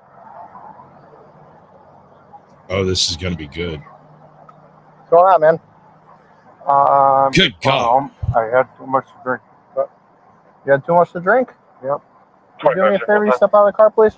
You are alive. Good to put see the you, car in park? AJ. Are you coming through tomorrow? I don't care who 'Cause you're I haven't friends heard with. Put the car in nothing out park of right now. All right.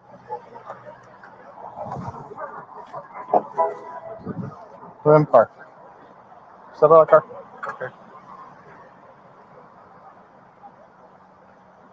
What's going on? Do me a favor. We're gonna step over here in front of my cruiser, okay?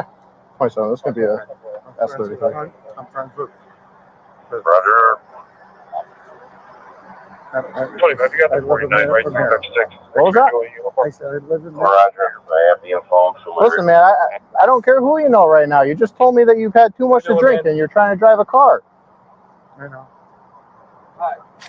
This owner op license is currently valid, expiring 7/26. All right, man, do me a favor. Come back here, please. Okay.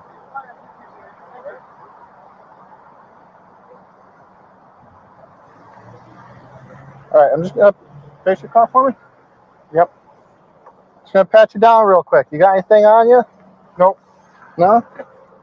What's your name, boss man? I'm the probate judge. That's your name? Yeah, Pete Mariano. Oh. Pete Mariano? Yeah. Hi, Pete. So do me a favor. We're going to come over here, and we're going to do a field sobriety test, all right? Okay. All right, Pete, we're going to come over here and build evidence against you for a case. We are going to give you confusing orders and then film you not being able to figure out the confusing orders. And then we're going to use that as evidence. Right. Why doesn't a judge ask for a lawyer? Why is that not the very first thing out of her mouth? Why does he go through this? I don't understand. It should have been like, I have the right to travel. Yeah, I was just sailing my boat down. Yeah, I don't know why she's not using the sovereign sit defense. Right. Corporate slaves. Absolutely. Pete, what's going on? Didn't we go through this a couple weeks ago? Yeah. Oh, this is his second DUI in a couple of weeks. He doesn't look sober. He is very not sober. Look Did at you him. hurt He's got the yourself when you fast draw fell? position. No. He looked like a gunslinger. I just want to make sure you don't hit your head. No, I'm fine. I'm fine. Just making sure you're not bleeding, that's all. No, I'm fine. He ain't even pull over. They just got his ass at a red light. Bleeding from your A ears, stoplight. anything like that. I'm Stop friends with sign. Hunt. I'm friends with. Mariano admitted the fact that he was drinking just as the cops pulled him over and that he was significantly over the legal limit. Moreover, his trouble to keep his balance served as another sign of potential impairment. All right, man. We're gonna step over here where it's nice. Okay, we're gonna step over here where it's nice and bright. We're just gonna do a field sobriety sir. test. Okay? So you okay with that? You're going to have to take me to Yeah. jail. Fine. All right, so let's take a walk. It'll be nice and well lit over here. Because here's the thing. I've got a busted pelvis, a dislocated hip, and all kinds of fucked up shit happened to my right leg. I'm not sure I could walk a straight line stone cold sober. And I'm ADD as hell. I'm probably going to forget what I'm doing before I get to the end of it. So That's a bad case of the forgettings. yeah, no, dude, I know. But you're talking to somebody who was often asked to drive the vehicle because I would forget there was anything illegal in it and just talk to the cop like a normal person. Well, and that is the trick, right? I guess. I suppose. I guess you didn't know it was a trick. I sort of trained myself to do that, but because here's the thing: the more you think about this shit, the more you sweat. The more you sweat, the more they get nervous. Yep. Why are you sweating? Something else that I started doing that's had a very good success rate is if like if you're on the highway and you are in the fast lane and you pass a cop on accident because you're not paying attention, you're going too fast, merge in front of them. Yeah. Don't clip them. Don't cut them off. No, don't cut them off, and don't look too concerned about it. Just kind of let your foot off the gas. Don't hit the brakes, and when you pass them enough, just pull right in front of them. Oh yeah, none of that alphabet backwards bullshit. I'm not doing it. No. We never practiced that one in school. You're not going to use it as evidence against me. Fuck you.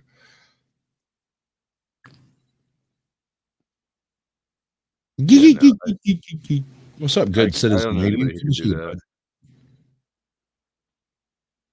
Hey, Jot, send me an email or a message or something if you want to get in on the blast radius tomorrow. We went with the Battle of Trafalgar being our topic. I'm completely baffled as to why. I don't know. I figured the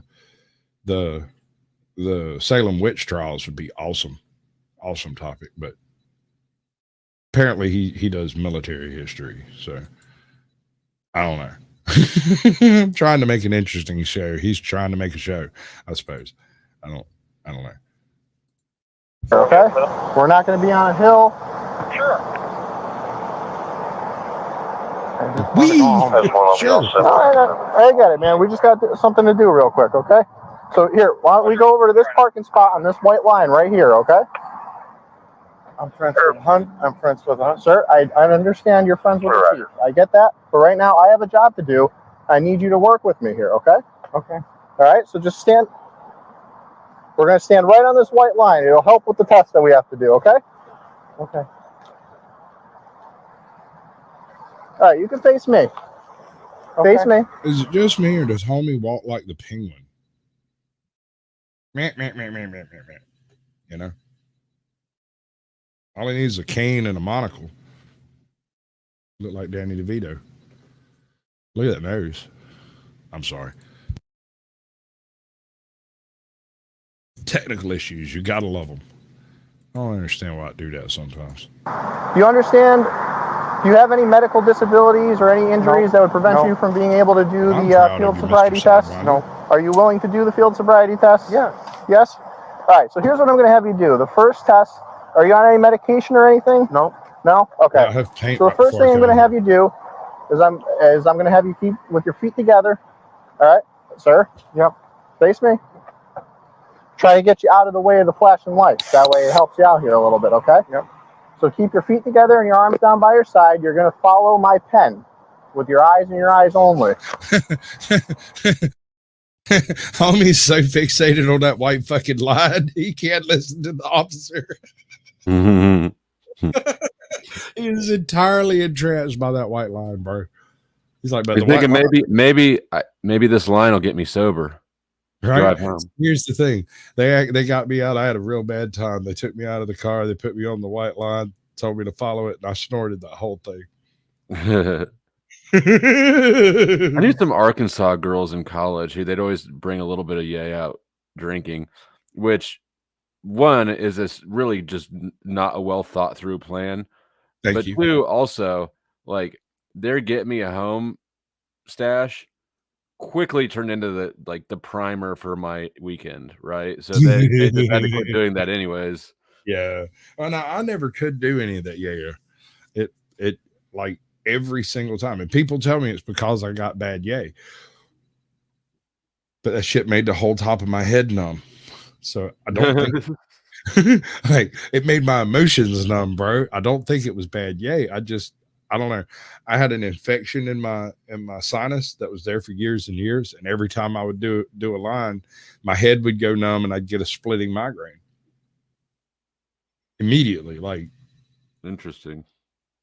Bam. Maybe you're allergic to something in it. Maybe, or perhaps that infection was causing massive pain, and when I would do a line, it would numb everything except. Oh, yeah, that could be it. Oh, you see, the problem is you didn't add any other type of intoxicants on top of it. You need to add some alcohol, maybe morphine. Disavow.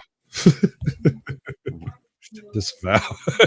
Yeah. On behalf of the YouTube police, None of us were recommending this. This is all satire meant to draw attention to the damage of substance abuse. Apologies. Don't do as I do. Do as I say do. We hate drugs. Drugs are bad, okay? Drugs are totally bad. They ruin vast segments of my life, and only through the absolute genius that is Sasquatch that I managed to maintain a modicum. Are they fun? Sure, right? They're a great time. But that's not the point here. The point of this satire is to tell you not to do euphoric, awesome substances. Do not alter your current state of mind. It might make sex better, you know? You know what's amazing to me about drugs is How it can bad make they are. Yes, how bad they are, and how it can make sex better for people who don't take drugs. I'm sorry. Bad judges. Bad judges. Bad judges. Hey, Everybody. I gotta run and take my daughter somewhere. I shouldn't be gone that long, so if you're still Yeah, going, I'll jump back up. Peace. Peace out. So, like, bad judges. Okay.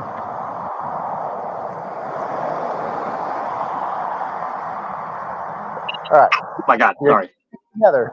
You're going to follow this pen with your eyes and your eyes only. You're not going to move your head around. You're not going to be moving around while we're doing this. Do you understand? Yep. All right.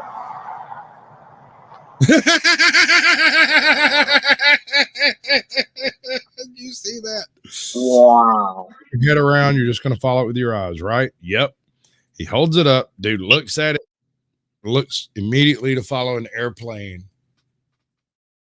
Squirrel? I don't know. It's fucking great. Not as good as Chick Deep Throating that thing, but We're going to be moving around while we're doing this. Do you understand? Yep. Yep. All right. Bam.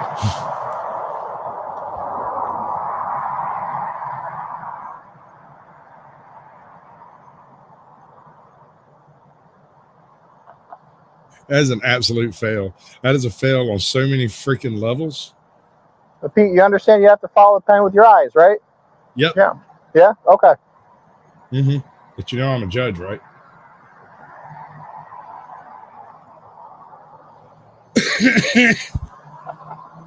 He's shaking his head. No.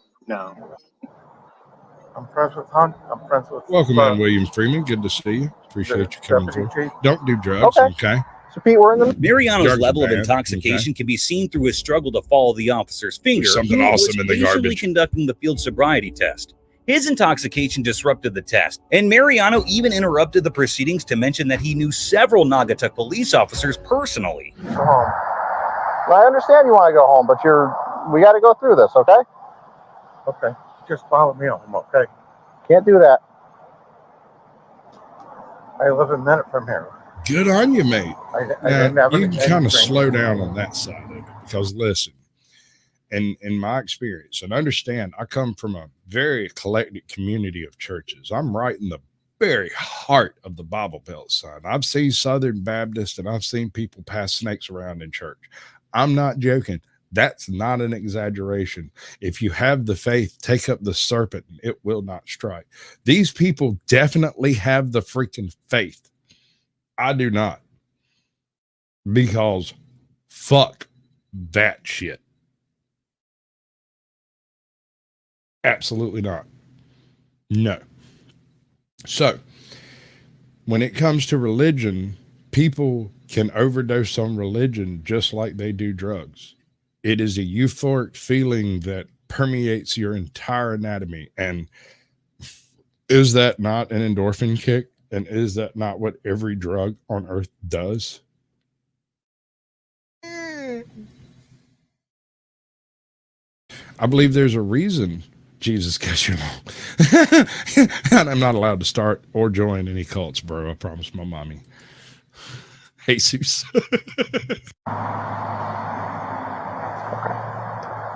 All right, William, you just got Pete, the so the next step is participation going to be the trophy, walk bud. and turn.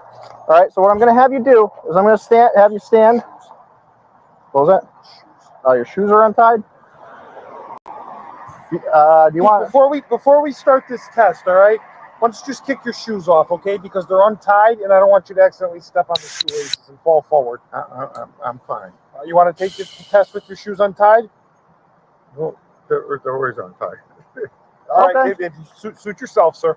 All right, so here's what I'm going to have you do. I'm going to have, no, I didn't say start walking yet, all right? But if you have a good relationship with Jesus, I'm sure he'll cut your lawn too. His brain is untied. Dude, his brain has been iron smooth. He is sloshed. That shit has gotten into his medulla oblongata. What you do, I need you to back up a little bit so we have enough room here, okay? Okay. All right. I got you. I'll make sure you don't fall here. Actually, you know what? Just turn around for me. Face this way, please. So I don't want to have you walk off the edge of the hill there. All right. So what I'm going to have you do is I'm going to have you put your left foot in front of you here. And I want you to take your right foot, put it so that your heel is touching your toe. I didn't say start walking. I need you to do that. Right? Yep. You understand? So you're going to plant your left foot. Yep. You're going to put your right foot in front of it. Peter. Okay. I didn't tell you to start going yet. I need you to do that. Are you able to do that? Yeah. All right, well then let's see it. Hey, Pete, take a breath, okay? I want you to take a breath. Yep. Okay? I want you to relax. Officer Cipriano's giving you some very, very clear instructions, okay? You're not following, okay? How many cop cars are here? So listen.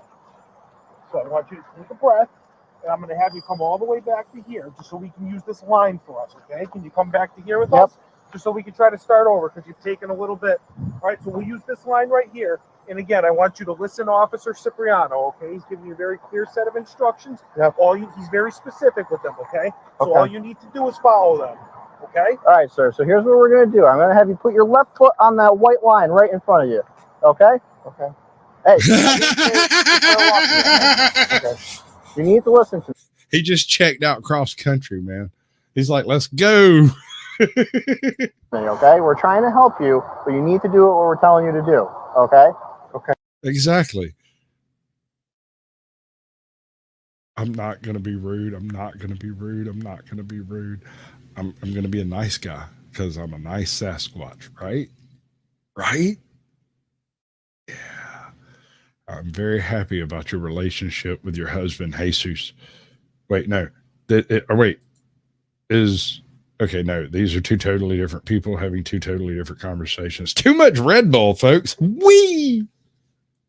Okay. If you aren't able to take the test, do this test, I'm going to have to count it as a refusal or unable to perform this test, okay? Okay. Mariano's attempt to use his connections from the police department while the conduction of Hello, sobriety Claiborne test County. highlights Welcome the in, bud. Good to complexity see of the you. situation and the Appreciate possible you coming. impacts that these ties may have in cases comment, like and these. subscribe.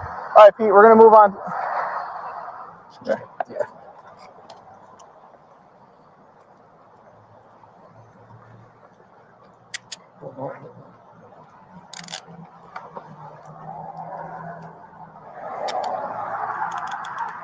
All right, Pete. Right now, you're under arrest for driving under the influence. Okay. Okay. We're going to transport you to the Naugatuck Police Department. We're going to process you there. We're going to take care of everything we need to do. All right. Okay. Hold on 1 second. He's like, no, just take me to the cell so I can sleep this shit off. I'm already a little nauseous from all the flashing lights. Just move on. Turn the page. Where's my debit card? Officer Johnson took it. It was in your hand. It was obstructing our ability to be able to handcuff you. Okay. Okay. We're gonna go right here, Pete. Okay. All right. Do me a favor. So my interaction with police officers are typically fairly bland. Like the worst part that happens is when they don't laugh at my jokes and they think I should take this all too seriously. I get it. It's a very serious situation. I have charges. I'm going to have to go to the court. I got to talk to the judge. I guarantee you at least one of these assholes between here and there is going to have some sort of a sense of humor. If I can find that asshole, he might let me go. Everybody loves to laugh, don't they? That's true. I mean, if you can get them giggling, which I don't know, maybe this is just a Sasquatch thing. My pop's always hated it, but he's seen it in action. He has seen it work. At one point, we were supposed to be staying at a hotel in North Georgia. We get there, and our room was double booked. The other people have already showed up. They're not going to let us take anybody else's reservation, but they let somebody take ours. Weirdest fucking shit. We get there, and he pitches a fit, shows his ass, goes out, slams the truck door, and starts calling around trying to find another hotel. I stood there and talked to the night manager for 45 minutes. And we got a room. And all I did was sit there and get that woman giggling until she started blowing snot bubbles and crying. And then she magically found a room they didn't know they had previously. Really nice one. So, I mean, when you're getting arrested, being an asshole, yeah, okay, y'all go ahead. Y'all have fun with that. It's just going to stack charges. They're going to stack charges anyway. Why not have fun with it? Tell them a knock joke. I would assume it depends on the situation too. I mean, I might not be telling jokes. Joke's not going to work in a murder. That's what I was going to say. If I was being accused of murder, I might take things a little more seriously. But if I forgot to turn on a blinker, and that's what this is about, your job is to follow people around and see if they use little blinky lights properly. Bro, I wouldn't tell people that. I wouldn't. Ever wind your stance? Wind your stance for me? What? Need to be able to search you. I have nothing on me.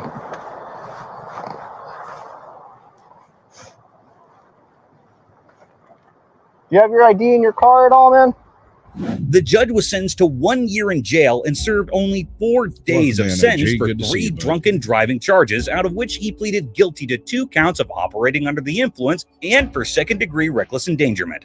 Next up, we have dash cam footage that shows Judge Wilfredo Benitez's encounter with a police officer after it was reported that he was sound asleep in the driver's seat of his vehicle at Route 80 westbound in Teaneck. What's going on? What's that? I'm going home, sir. You're going home from where? I dropped my daughter off at school and I'm going home too. You dropped your daughter off at school and you're going home? Yeah, Montclair. Montclair? Arms going straight out. Keep your arms to your side.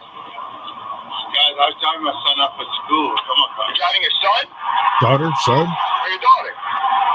You told me before your daughter. Yeah, I mean, what are you trying to do? I mean, I'm learning university. I'm a judge. I mean, okay, turn around. Turn around. Stop moving. Stop moving. Stop walking. What the fuck are they? You're under arrest right now. For what? You're intoxicated. No, not your car. No, we're going this way. Come here. You got to admit, Rhode Island's I know. We're just trying to lock that. Listen. Rhode Island has some of the best dressed police on earth. They look exactly like SS Gestapos. Judge, I would never do anything to hurt you, man. Come on. We're trying to lock the handcuffs. We're trying to lock the handcuffs so they don't get tighter when you sit down, so you don't hurt your wrist. You're wasting time. Wasting my time. Okay, you know you are. We know I am. I'm going to read you your Miranda warning. I'm sure you know it. You have the right to remain silent. I have to read it to you, and you have to acknowledge. Don't you wasting your time if you know it. Why are you yelling at me? Why are you yelling at me? You have the right to remain silent, and Appreciate you coming in. you're being wrong. I'm being a you are. He's a judge, so he's not entitled to getting arrested. He's Thorne's judge. He's a judge. Yeah. And he's like, I'm a judge. And so they have to arrest him. It's like, okay. Why are you yelling at us? While Benitez faced charges of drunken driving, which later on resulted in a not guilty verdict, the state's advisory committee on judicial conduct brought up further charges in court papers. They said that Benitez identified himself as a judge during the stop while demanding courtesy. These actions were seen to have the potential to undermine the judiciary's independence. You have an awesome week. I'll find a way to dead weight off of that thing. Okay. So we were talking about suspects dying in custody or people dying in prison or people dying. But basically, anytime someone's life is taken or someone passes away in custody, it's an absolute travesty. I mean, if the organization who actually prints the money can't maintain their own population, how are we supposed to trust them to deal with prisoners? That's a good question. I mean, and I'm not trying to be an asshole here. I'm just saying their management style seems to be derived largely from the if you don't spend it this year, you don't get more next year. And so the tendency is to expand and enlarge every aspect in every department and duplicate every department in government as fast and as large as possible.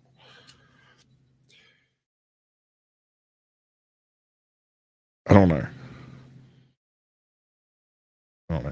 In this case, they have arrested an individual, I believe, for possession of narcotics. I think he was doing some other stupid shit before they picked him up. And he is taken into custody and kept, eventually partially interrogated, and he basically, I guess, ODs. So we might not watch all of this. We're going to go up to a certain point that I picked out, and then we're going to skip to the next video because I'm not going to sit here and watch a man die live on a live stream. That's not the way I roll. But the point is to point out how negligent the facilities are involved in this. That's the point.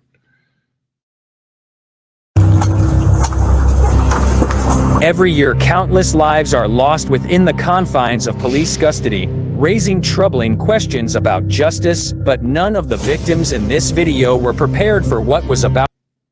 We do this correctly. This is from Suspect Stories. That was the one I couldn't remember earlier. And they don't have a whole pile of subscribers, but they seem to be doing pretty good choices on their topics. It's a lot to do with like not so much government overreach as it is just, overzealous cops and stuff. Stories. Suspect. Makes sense to me. About to hit them. Here are 4 shocking examples of when suspects lost their lives in police custody.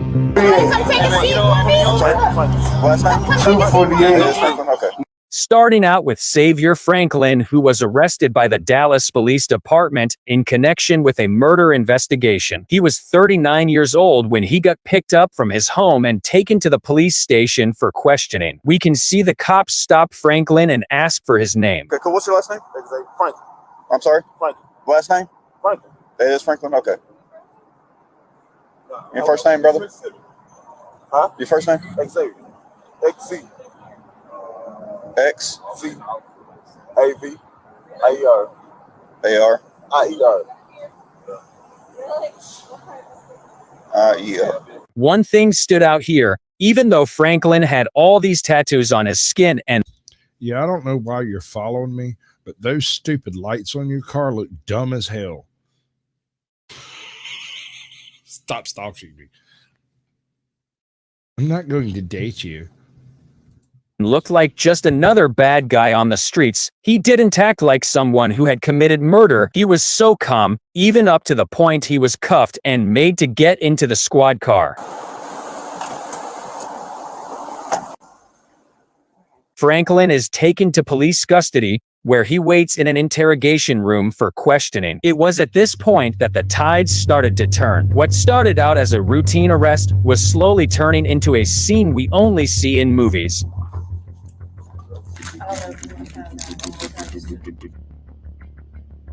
After his interview, Franklin starts to get sick. He seems to be coughing and throwing up for about 10 minutes.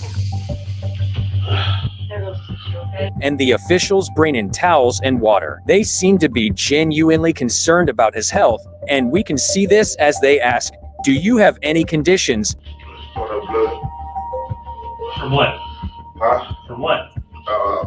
Franklin then discloses that he is throwing up blood and claims he is a recovering alcoholic. Homie ate a whole cookie. So you already been? I don't know if it was the fact that Franklin was accused of murder or something else, but the paramedics didn't seem to care. There is no doubt that Franklin was in pain and in a very bad condition as he continued to cough, doubling over in discomfort. Minutes later, EMS arrives and checks his vitals. Franklin disclosed that he would like to be taken to the hospital. What would you like us to do for you today? I really was hospital. Of course, a hospital would have worked if only he stayed alive long enough. He could barely walk and was visibly struggling. But it was rather late. Franklin Xavier died in the hospital only a few hours after being admitted. The cause of Xavier Franklin's death is still undisclosed, although authorities conducted investigations to find clues about the circumstances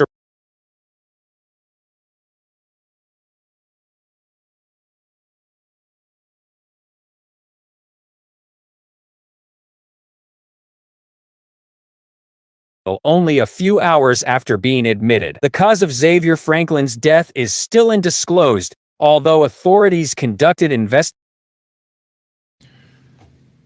Xavier Franklin had expressed his physical discomfort to the investigating authorities. Xavier Franklin was a person of interest in a murder investigation that is currently being conducted by the police. On June 21st, 2023, in the wee hours of the morning, Franklin was stopped in a routine traffic stop. After he was stopped and identified, he was arrested in connection with the murder investigation. He was then taken to the Dallas Police Department headquarters and questioned. However, he soon started displaying signs of illness, although there's no reference to what was the illness. Now, I can tell you this much. If homie was a hardcore alcoholic and he had an ulcer go feral, that I've heard of people dying of ulcers. I know it sounds nuts, but it happens. It's a thing.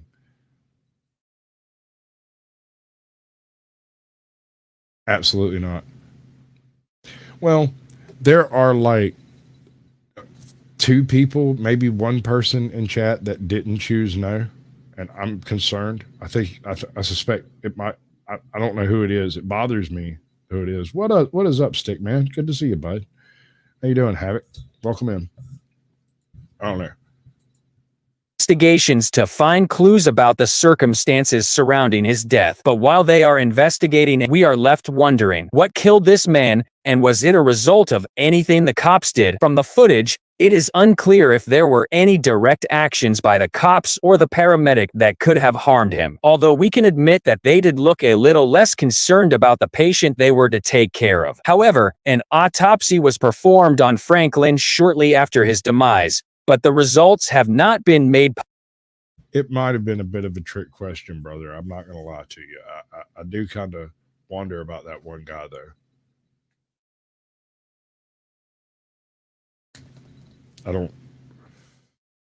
I'm not sure I could trust somebody who trusts the government just wholeheartedly. I don't know. Because I mean, you trust, but you verify. Right? Isn't that how that's done? You gotta do it from birth and automatically believe that all of the state actors are your friends. But you really have no choice at the beginning. You kind of have to trust that they are at least here to do their job. But then you have to verify that they've done their job in absolutely every case. Right? Right. I think that's right.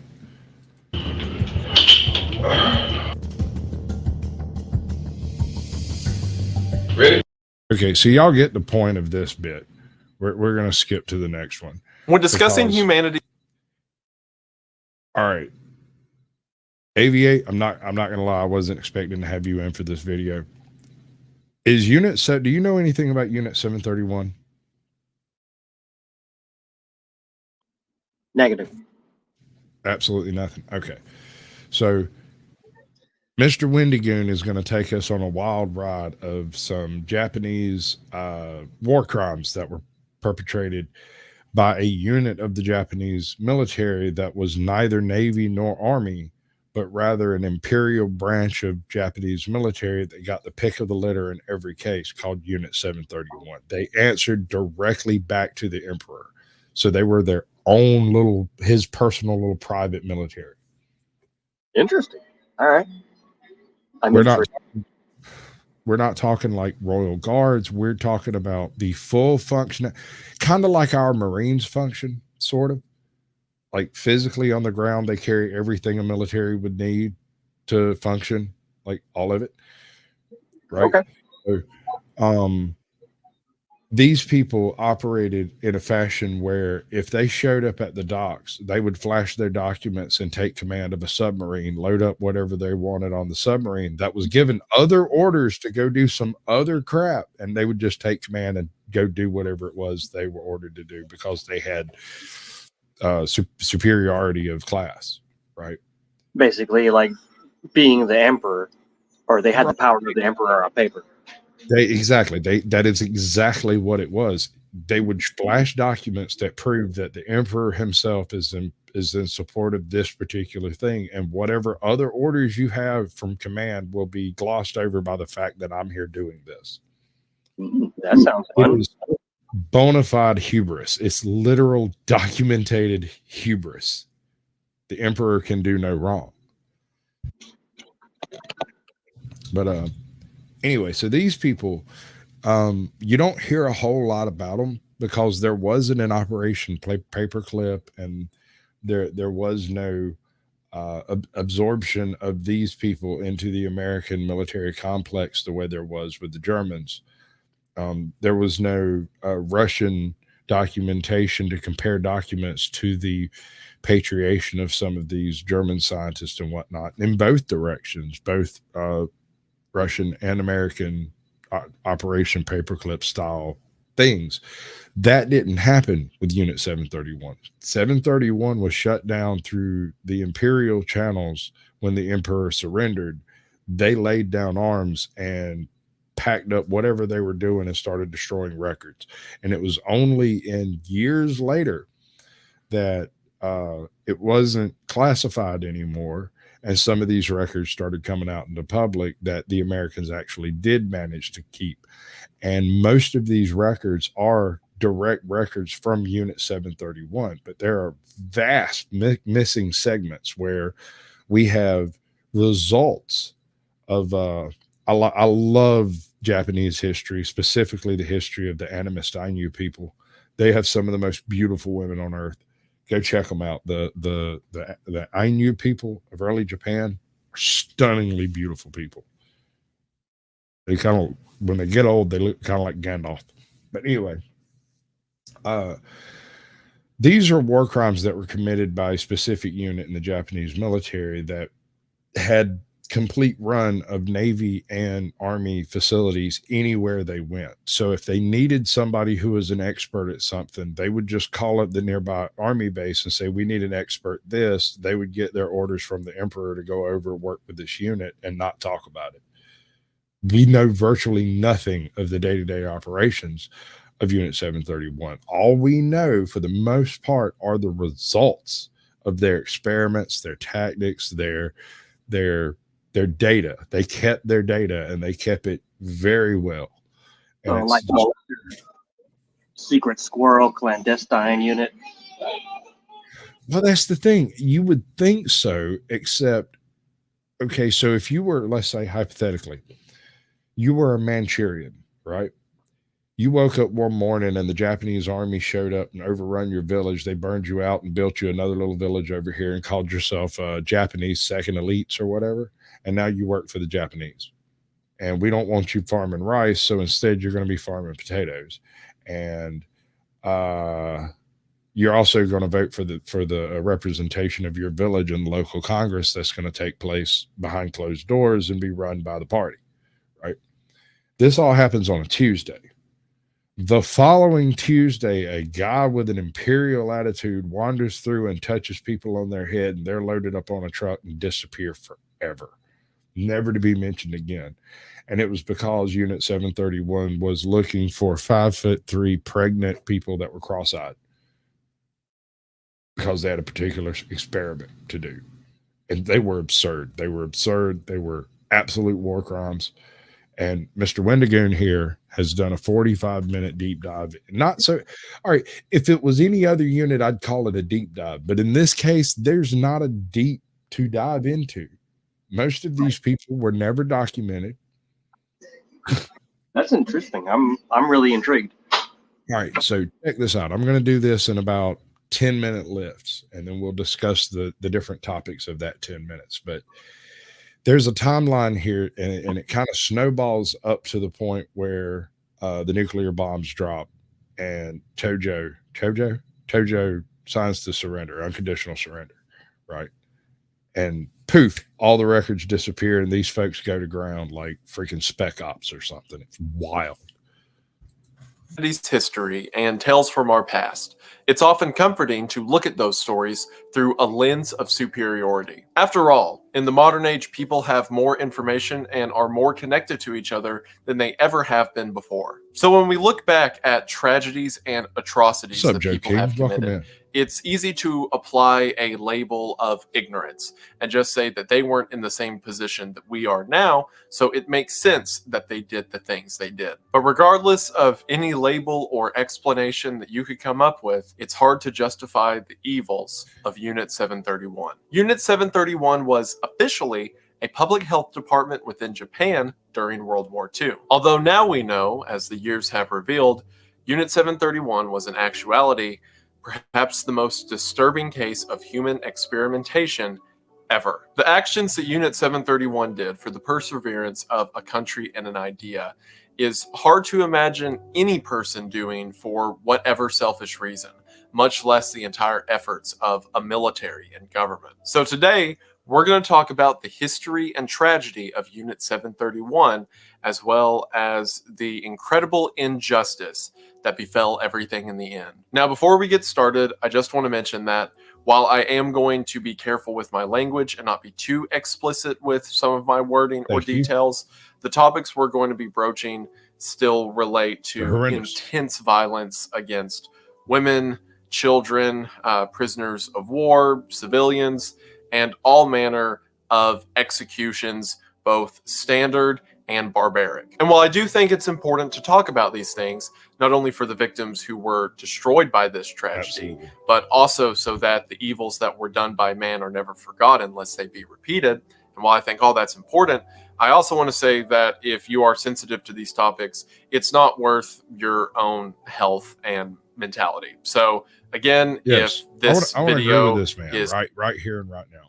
This is a very touchy subject. This is going to be talking about some of the most heinous crimes ever committed by the hand of man. And it was done on an industrial scale. And we're not talking about the bad guys in Germany, World War II. We're talking about the other bad guys that nobody ever seems to talk about except as a thought experiment for world domination. War criminals. Exactly. And I don't mean the Canadian kind of apologetic war criminals. These people just went back to work.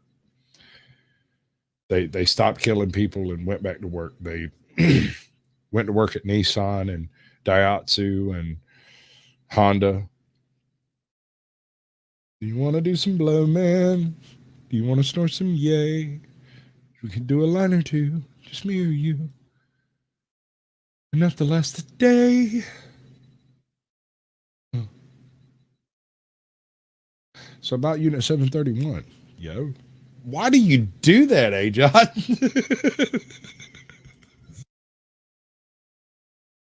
Because technical difficulties are an issue. And he has kind of a dopey look on his face.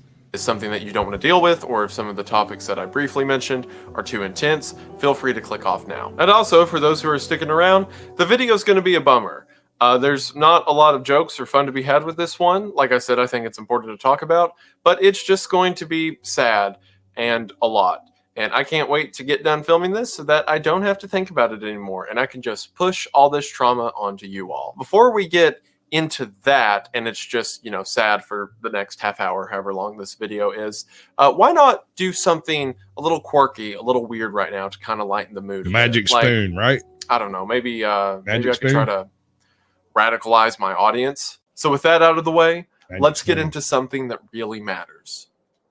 The Industrial Revolution and its consequences have been a disaster for the human race. Says the man wearing Ray-Ban. But do you know what hasn't been a disaster? Raid Shadow Legends! Oh, it's your Raid boy, is back Raid Shadow better than ever Legends, because yo. now I'm always guessing those. Why is he dressed like the damn Unabomber? Because he was trying to radicalize his viewers for Raid Shadow Legends. All right. It's a Wendigo thing, dude. It's totally I don't know. It's right in line with his it's hard to explain. Go check out some Wendigo content and get back to me. He did an excellent thing with all the angels' names. He goes through from beginning to end always, and covers all sorts thank of you angels. for watching. So the history of from Japanese everywhere. It's really warfare cool. and the Japanese government that led up to the creation of Unit 731 is pretty extensive, but I want to keep it to what's relevant to the events of World War II. To set the stage, in 1925, the Geneva Convention banned the use of biological and chemical weapons. This was done because during World War I, one of the most brutal parts of trench warfare was the use of chemical weapons. And while this treaty deterred several nations from using it altogether, not every nation was in agreement with the Geneva Convention, one of these being Imperial Japan. Now, as you're going to see in a moment, Imperial Japan was not one to shy away from brutality. And as it related to chemical and biological weapons, them being banned didn't mean they weren't going to use them, it just meant they were going to be very careful about how they used them. And during the 1930s,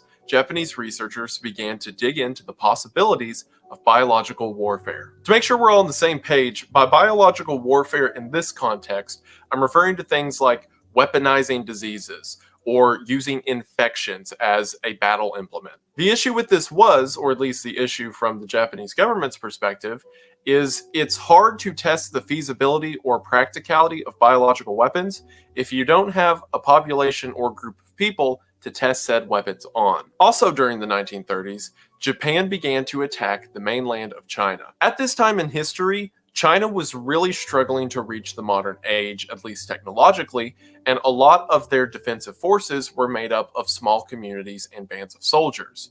Whereas, in opposition to them, Japan had an incredibly strong military force. So most of the conquest of China is called a conquest because the Chinese would try to put up the best fight they could, but would just keep getting destroyed by the Japanese government at every turn. So we see all these pieces moving on the board. Japan is interested in biological and chemical warfare, and they're starting to make headway into the Chinese mainland. And again, this is all like a decade before World War II would even begin. Around this time, the Japanese Surgeon General named Shiro Ishii came forward and said that Japan needs to make headway into... That is a monster. That is a man who took an industrial view of experimentation on human populace. I'm not going to lie, but that looks like one of my uncles. I don't judge the son for the sins of the father, but this gentleman will go on from this picture to propagate one of the most efficient engines of human destruction and desperation ever devised.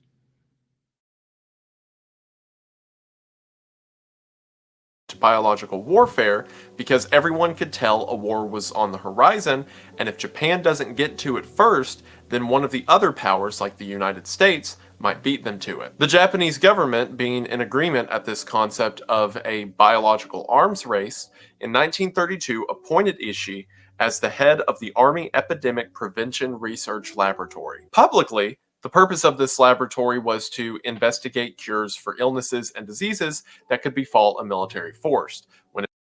I've got a lovely bunch of coconuts, dee-dee-dee, all standing in a row, pum, pum, pum, big one, small one, some as big as your head. In actuality, they were trying to find new ways to make illness befall a military force. This group also had a division within part of the Japanese-controlled area of China. The unit there in China was known as the Togo Unit and was a part of this biological warfare initiative. Something else to keep in mind whenever we talk about this. So at this point in history, Imperial Japan was especially prejudiced against anything that wasn't Imperial Japan. A lot of the ideas that were made manifest through these experiments and Japan's. So, to explain what that means as propaganda on the ground would involve using a bunch of words that YouTube doesn't like, but it's the only accurate way to describe it: cysts and tisms. So, I'm just going to assume that y'all are brilliant enough to understand what that implies back home in Japan, where absolute superiority is the flavor of the day. I mean, the emperor is the God King himself. He can do no wrong. By default of him making a decision, it is the right decision. Actions in World War II come from a cultural sense of superiority.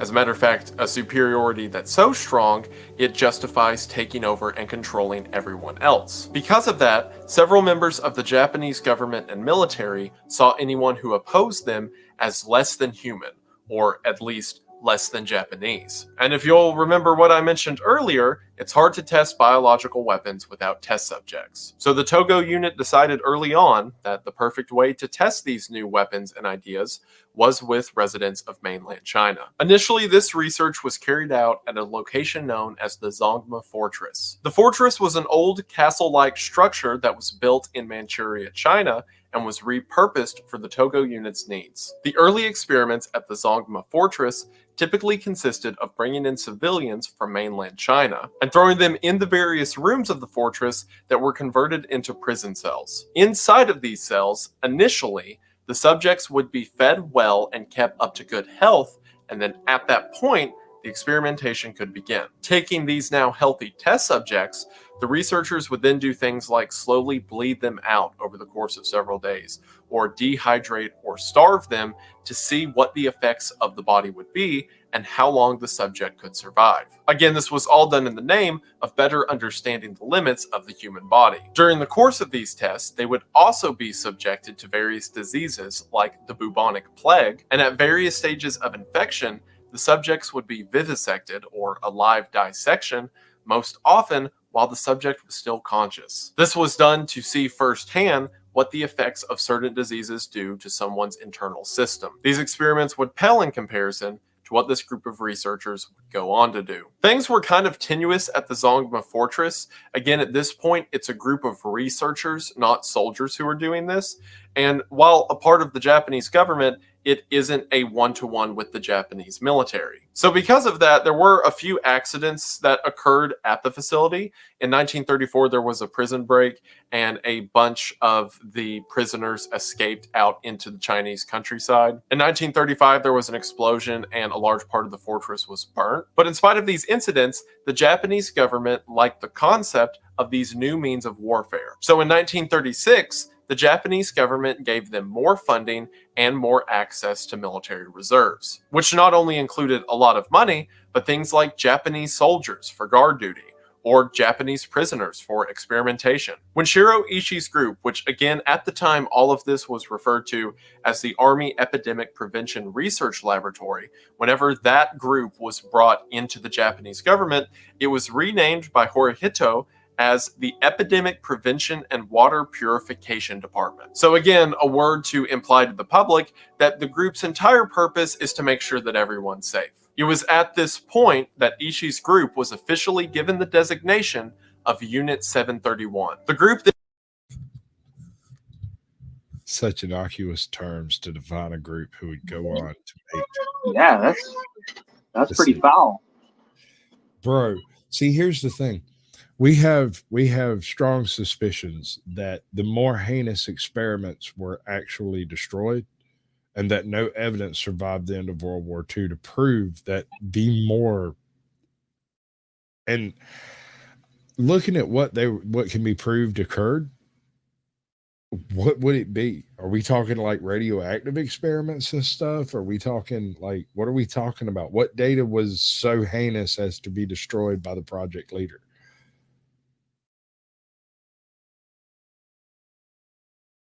Oh, I bet I know what it was. It was the DMV information. That's why DMVs are designed the way they are, because it's absolutely inhuman. I had my license taken, but they didn't. And so I couldn't get them back because they didn't take them. But they couldn't issue me any because they were revoked, but they weren't revoked. And so I couldn't get them back.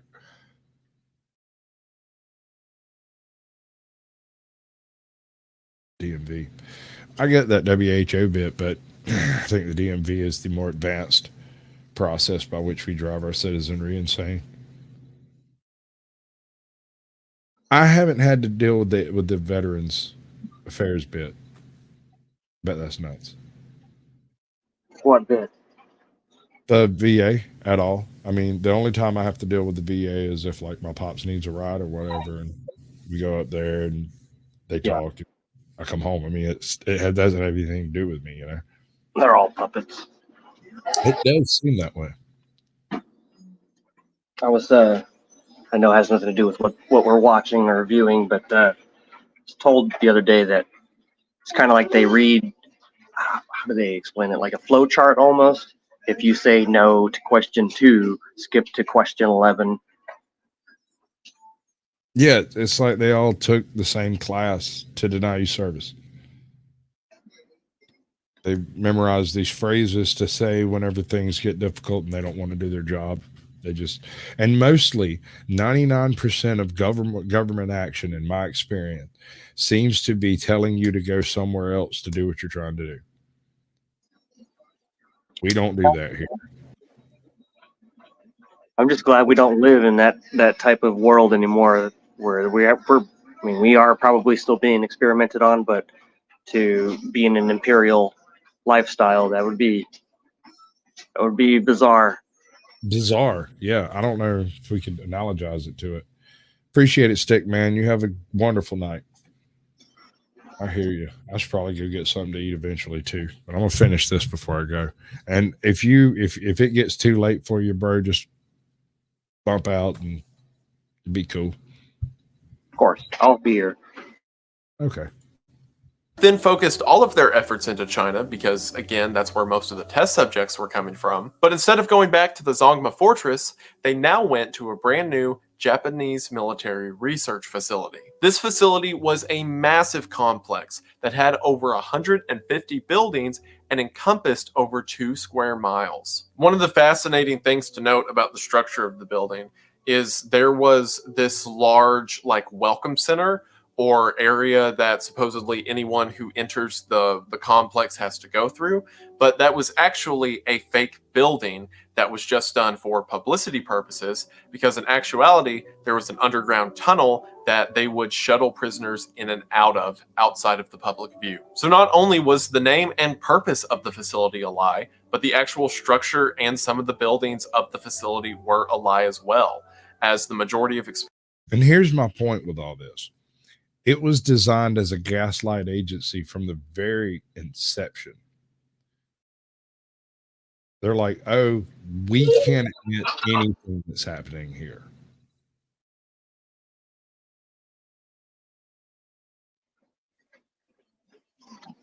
Experiments took place in these underground tunnels and cells. Now, into the late 30s, as Japan began to take over more of China, there were other facilities that began to pop up that were also a part of Unit 731, but the primary experiments and travesties that happened took place at this large facility located near Pingfang. And by 1939, Unit 731 consisted of over 10,000 individuals. Now, not all of these 10,000 members were a part of human experimentation.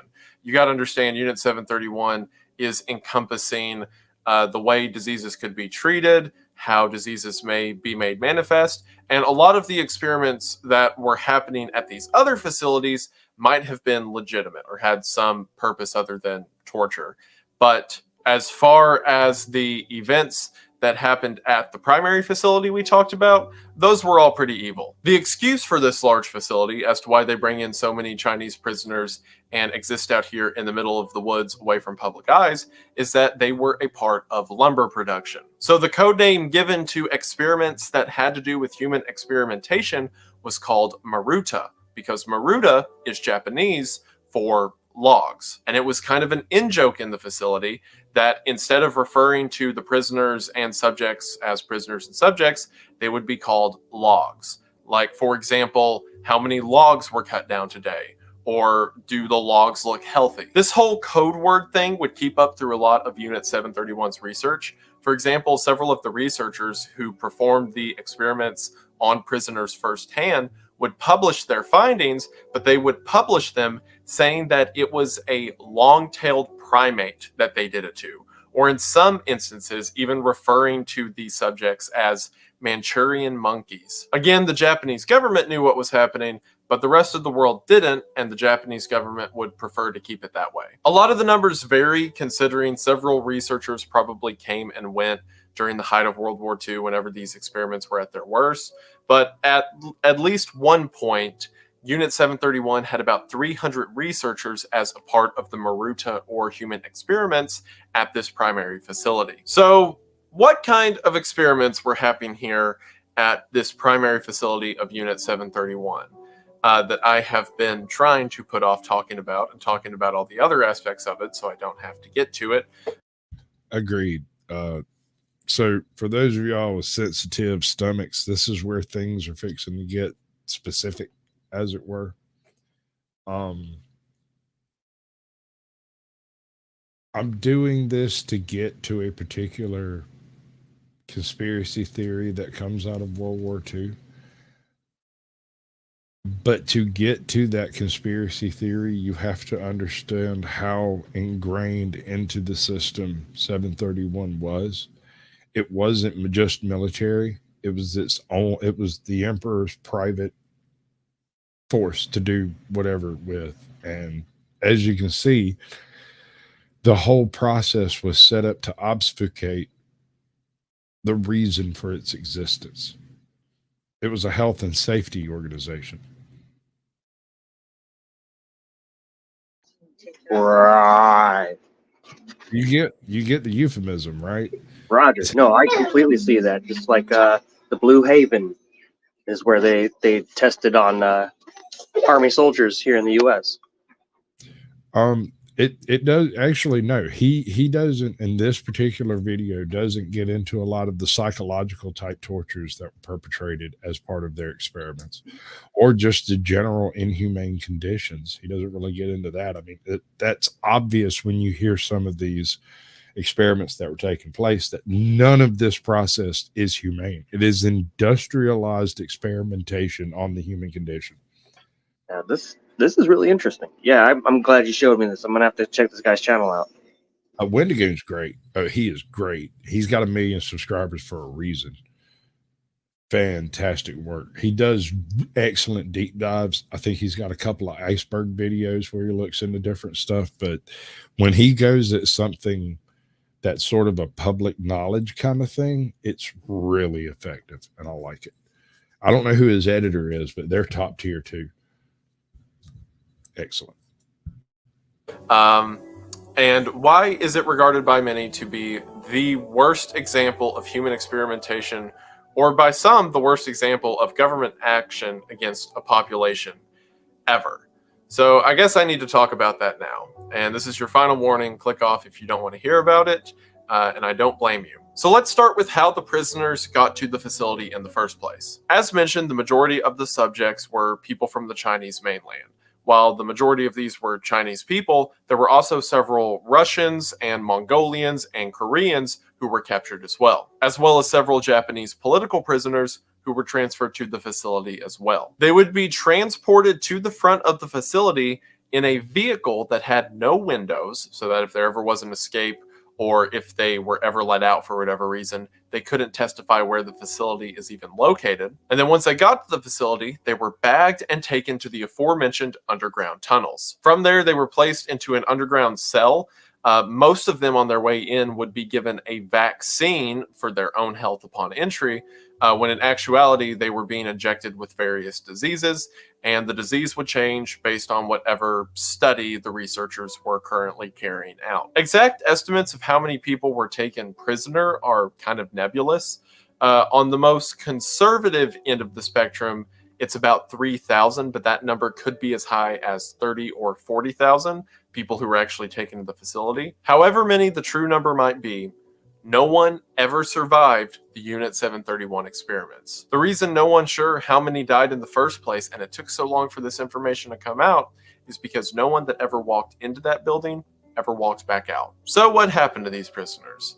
Well, the thing I mentioned that happened at the Togo facility, the stuff about them being made healthy just so they could be bled out and dehydrated, that was still happening, but that was the least of the prisoners' worries. The average lifespan of a prisoner at Unit 731 was about 2 months. If you were lucky, then you were killed quickly in one of the conventional weapon experiments. These experiments were exactly what they sound like. They would take several of the prisoners and place them in a courtyard. One of the things they would do is they would place people in rings at various distances from each other and then throw a hand grenade in the middle to see what lethality the grenade had out to these different rings of people. They would set people on fire with flamethrowers and see how long it took them to burn up.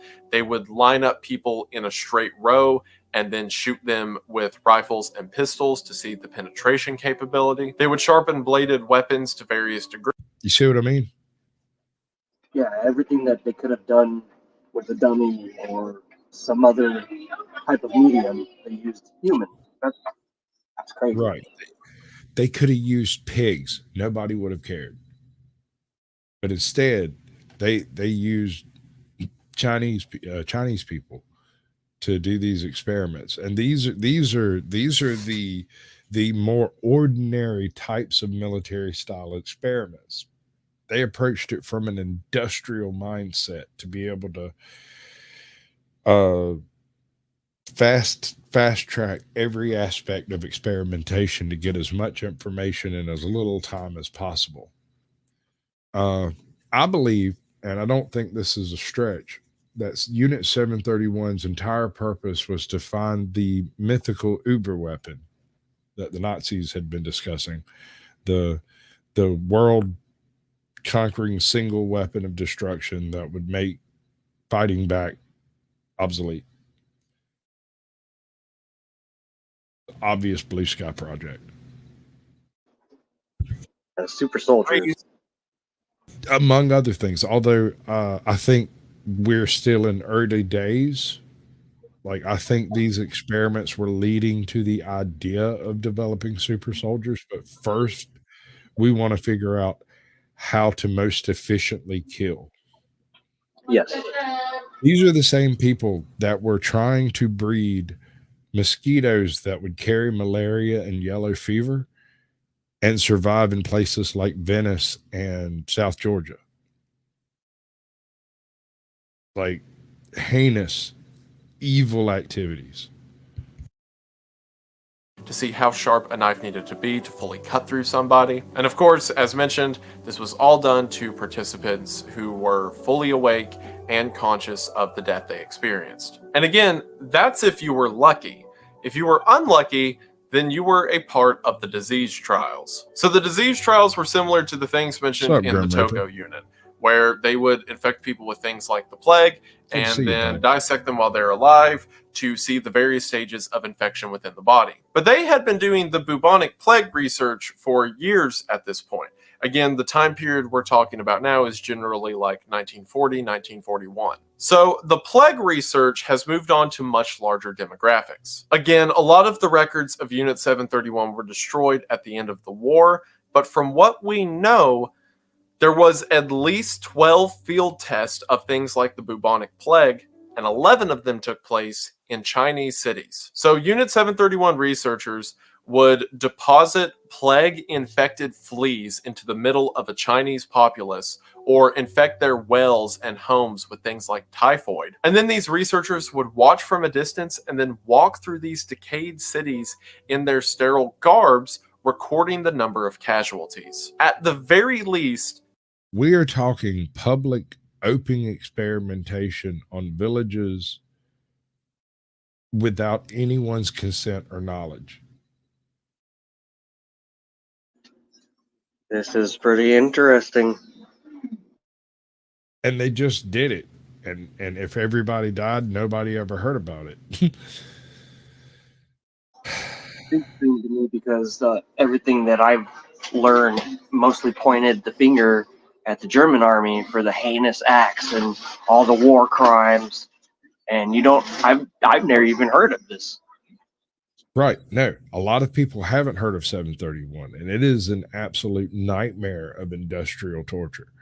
Every imaginable heinous act that can be committed upon a human anatomy was perpetrated by 731, documented and cataloged.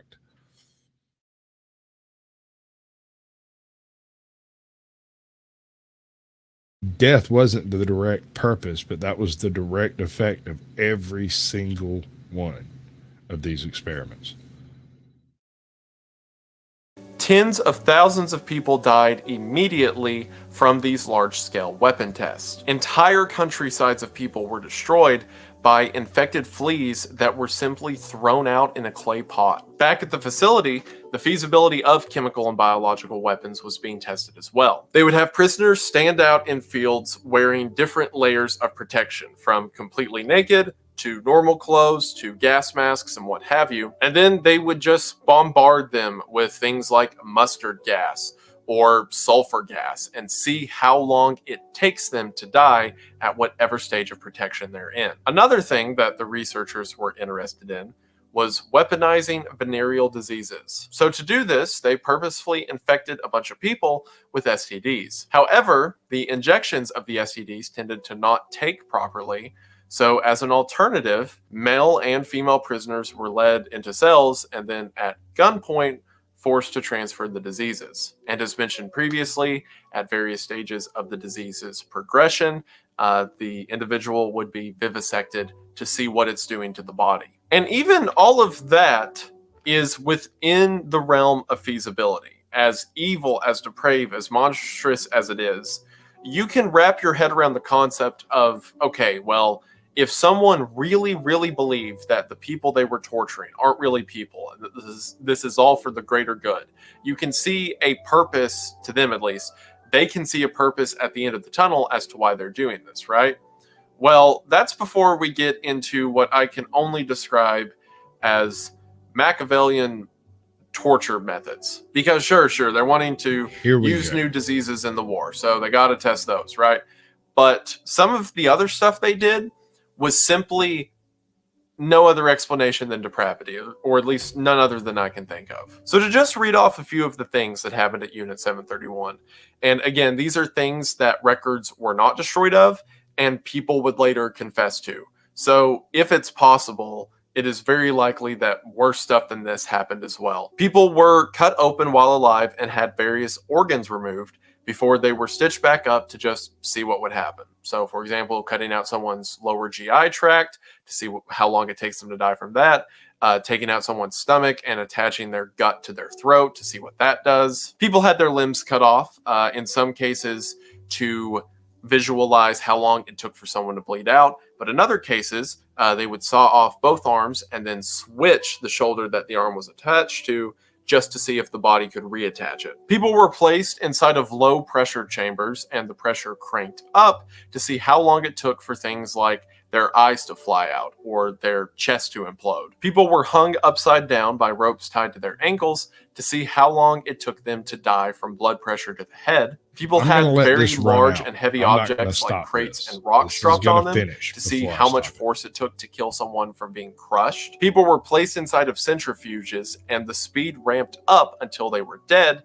to see how much G-force it took to kill someone. And as depressing as it is, I should also mention the fact that they determined that children had a lower tolerance to it than adults. People were given intravenous injections of things like horse blood and seawater, again, just to see what would happen. People had their limbs placed in very cold buckets of water until their limbs were removed, and according to researchers, it felt and sounded as if it was wood, and then the limb would either be crushed to see what the damage of a frozen limb that becomes injured might be. They were set on fire to see if anything could be recovered from that.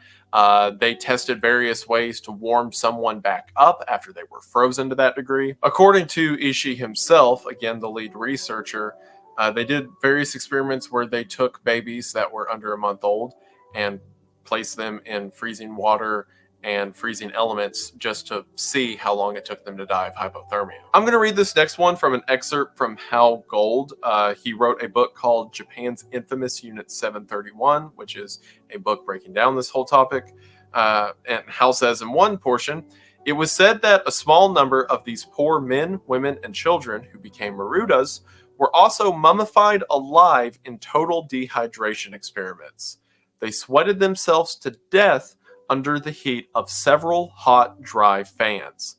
At death, the corpses would weigh only about a fifth of their normal body weight. And in some cases, they would just decapitate people and take notes about it. It really is bizarre, the level of insanity this entails. Like, not only is it evil, but it's also so dumb, right? Like, if you just cut someone's head off, what are you even studying?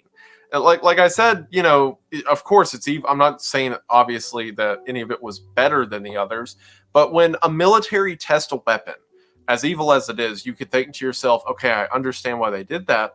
But some of these things, just like mummifying people, shattering their frozen limbs, leaving babies out to die, like, it's a strange debauchery. There's all these stories we hear about that, like when Rome fell, there were these big swinger parties and everyone would get high until they were dead, right? And a similar thing happened at the end of World War II in places like Nazi Germany. It's like they were like rapping on the gates of death, just going to go out in a blaze of glory. But this was a group of scientists who did it for a couple decades. Like, how, or at least the intensity of it for 5 years, right? Like, we don't even have the excuse that they were about to die or they thought they were just going to bust hell wide open. Like, it was something you have to keep in mind. This was not a time period where Japan was on the run. They were expanding into China at record rates and industrial volumes. The only thing that ended these things was the dropping of the bomb. So I'm thinking that the U.S. probably was well aware of what was going on. Well, as far as records can say, they were aware of an alternate use of some men and material behind China's line, but China was real closed mouth about where they were at in the Japanese theater. And all they would really say was opening a second front would be very, very nice. But here's the thing, and this is the part that really needs to be stuck. At the point in time when Unit 731 went tits up, they were in a point of expansion. They were bringing in new prisoners, more test subjects, and doing more experiments. And then they got an order saying that the emperor had surrendered. You should turn over all records. But this is Unit 731. We don't do that. They destroyed all the records they could and then pretended they were farmhands. And, you know, I'm just a clerk. I just follow orders. I do what I'm told. And Mitch, next week, I'm going to look into the Stanford prison experiment and a couple of other experiments that are not unlike it. And we'll go totally into the topic of the mental aspect of prison life, because it's intriguing. I don't know how to explain it. It intrigues me. I'd like to hear what you got to say about it. Was just a continuous, thought out evil with seemingly no purpose that was signed off by members of governments, military, and the scientific community. And that's what makes it so terrifying. Perhaps the worst fate of anyone in Unit 731, or I'll say definitely the worst fate, was of the pregnancy studies. So as mentioned, the average lifespan of someone in Unit 731 was about 2 months. That number is skewed a bit because a lot of people who got there were killed within the first week, and things like the weapon testing. The reason that the average comes out to 2 months is because several of the studies were women who were, similar to the STDs, forcefully impregnated by either another prisoner at gunpoint or by one of the guards themselves Similar to the other diseases, a lot of them were dissected while alive at various points in their pregnancy, just so they could look at how the fetus was developing.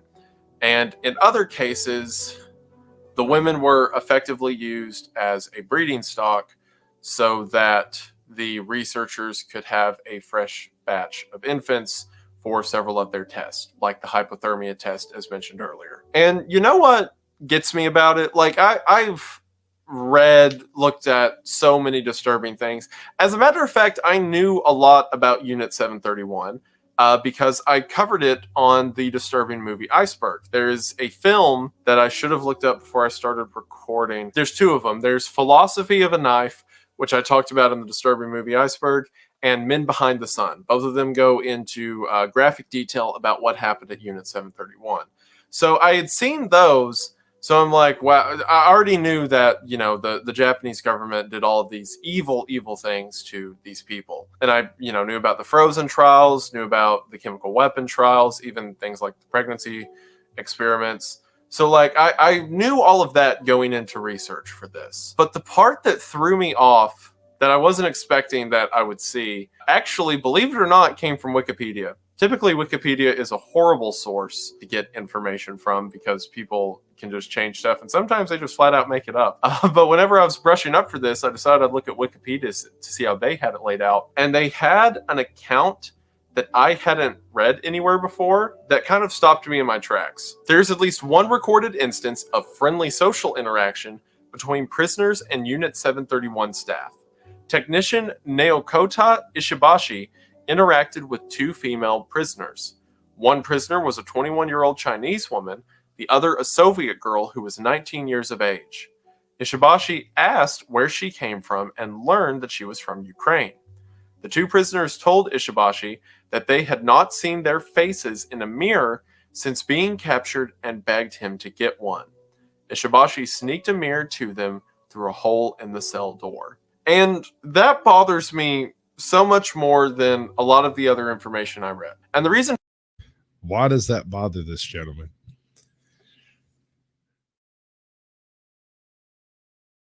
I know why it bothers him. And it's not because I watched it, but because someone...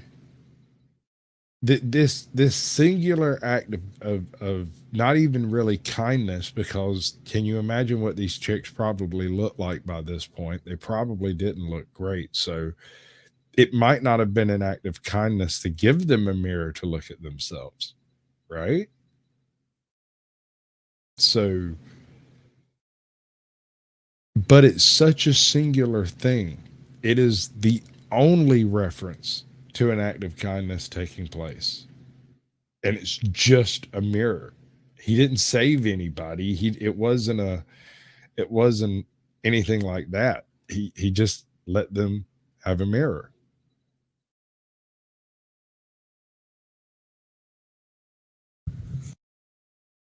Reason for that is because, again, I'm pretty desensitized to just brutality, right? Like the number of historical stories I read about that has to do with people getting, you know, skinned alive, or, you know, brutal executions. Like that's just history, right? It's bloody, it's brutal, evil's always existed. But as I mentioned at the beginning of the video... All right, bud, I appreciate you coming through, ABA. Us a Veterans Affairs official, I think is his title now, isn't that right? You don't have to say the official part, but I appreciate you having me up. It was fun. Thank you. I got to. All right, bud. You have a good dinner. Have a lovely evening. Don't let the man get you down. Roger that. Thank you. Good night. Good night, brother. It is a lot easier to throw a label of ignorance on top of everything, right? Like, we take it for granted in the modern age because everyone's hyper connected by the internet, right? Like what you're watching this video on right now. And it's really easy for us to take human connection for granted. To just say, well, of course, I know that this other group of people is of equal worth as myself because I talk to them. I know several of them. I experience it. And it's easy to go in with that mindset and look at history and be like, oh, well, yeah, I could see how the Imperial Japanese would, you know, be so tricked by their government because they just weren't as educated. They weren't as enlightened as we were, right? So it's easier to read stories about things like Unit 731 if you kind of turn your brain off and you're like, this was a group of people who just didn't see the others as human, and that's why these tragedies were allowed to happen. But then I read the story of a guard who saw two girls, young women, who wanted to remember what they looked like. And he recognized that they needed to feel something, that they needed to have that. So he broke rules and snuck them a mirror. And it made me cold. Because then LBG, it's what's up, not bud? just a person who let themselves get tricked and convince themselves that they were dealing with cattle, right? Even which, if these experiments were done with animals, I think we'd all still agree that it's evil and terrible. But maybe that was his mindset, right? That he's just dealing with animals. What's up, bro? But to read that Good to see he you. took pity on a girl Welcome in. who two girls who wanted to remember what they looked like terrified me. Because at least some of them were fully aware. And yet again, I want to point out that we are counting down to the 3rd hour, which is when the next set of notifications went out, was in the 30 seconds counting down after, like, the immediate previous 30 seconds. And I think the notifications continue for another 30 seconds, and it just takes a while for all of it to get through. Experiments are necessary to make this stuff work. Aware that these people were suffering and that was wrong. Not just that they were suffering and this was for the greater good, but that they were suffering and something should be done. And in spite of that, it kept happening.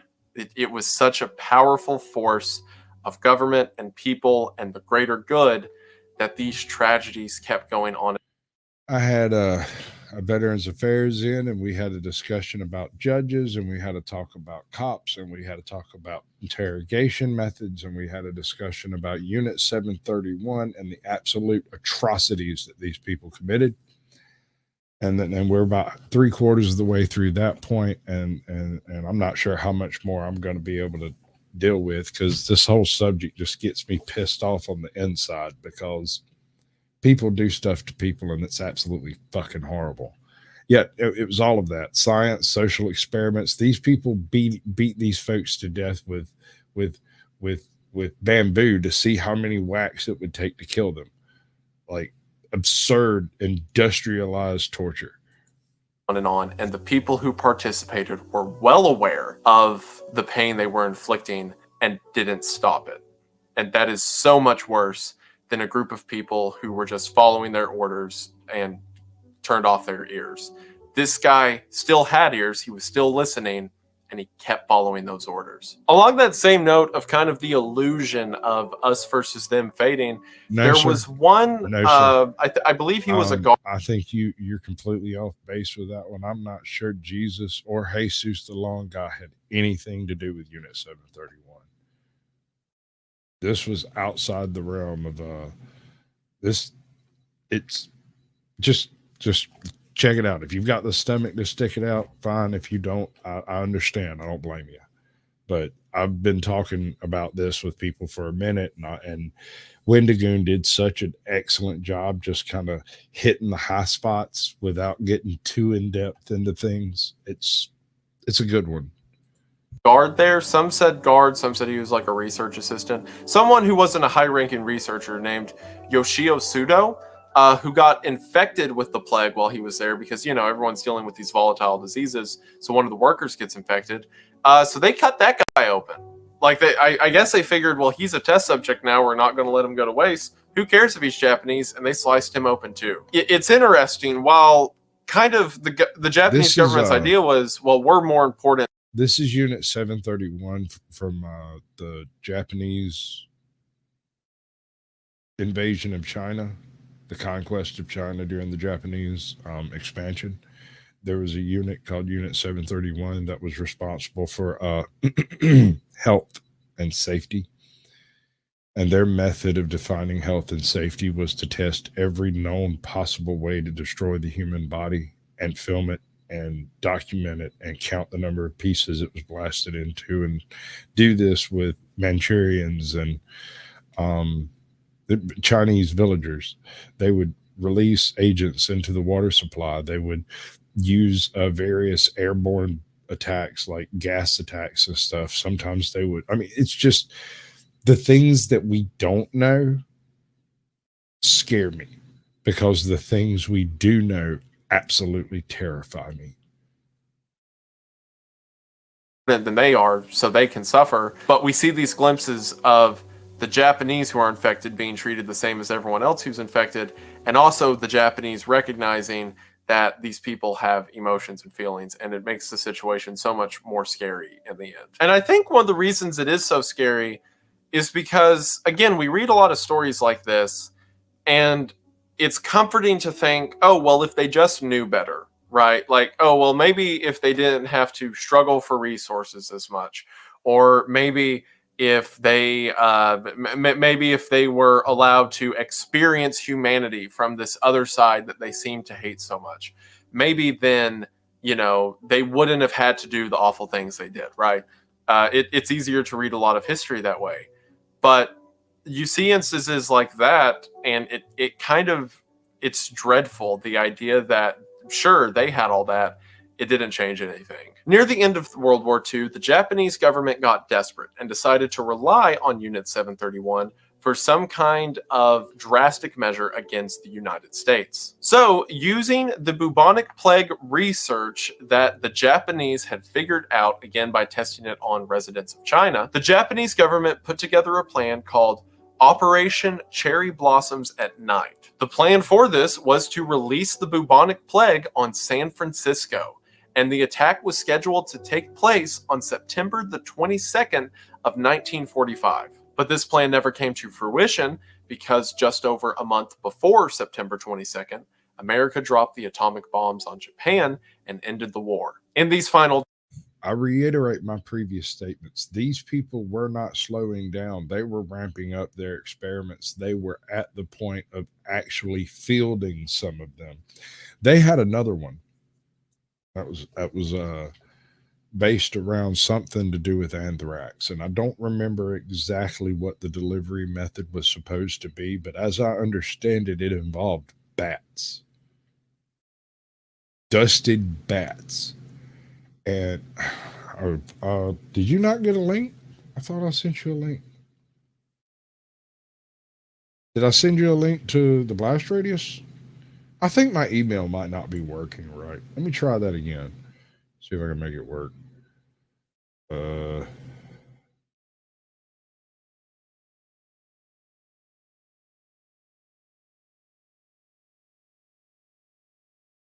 don't know what to tell you.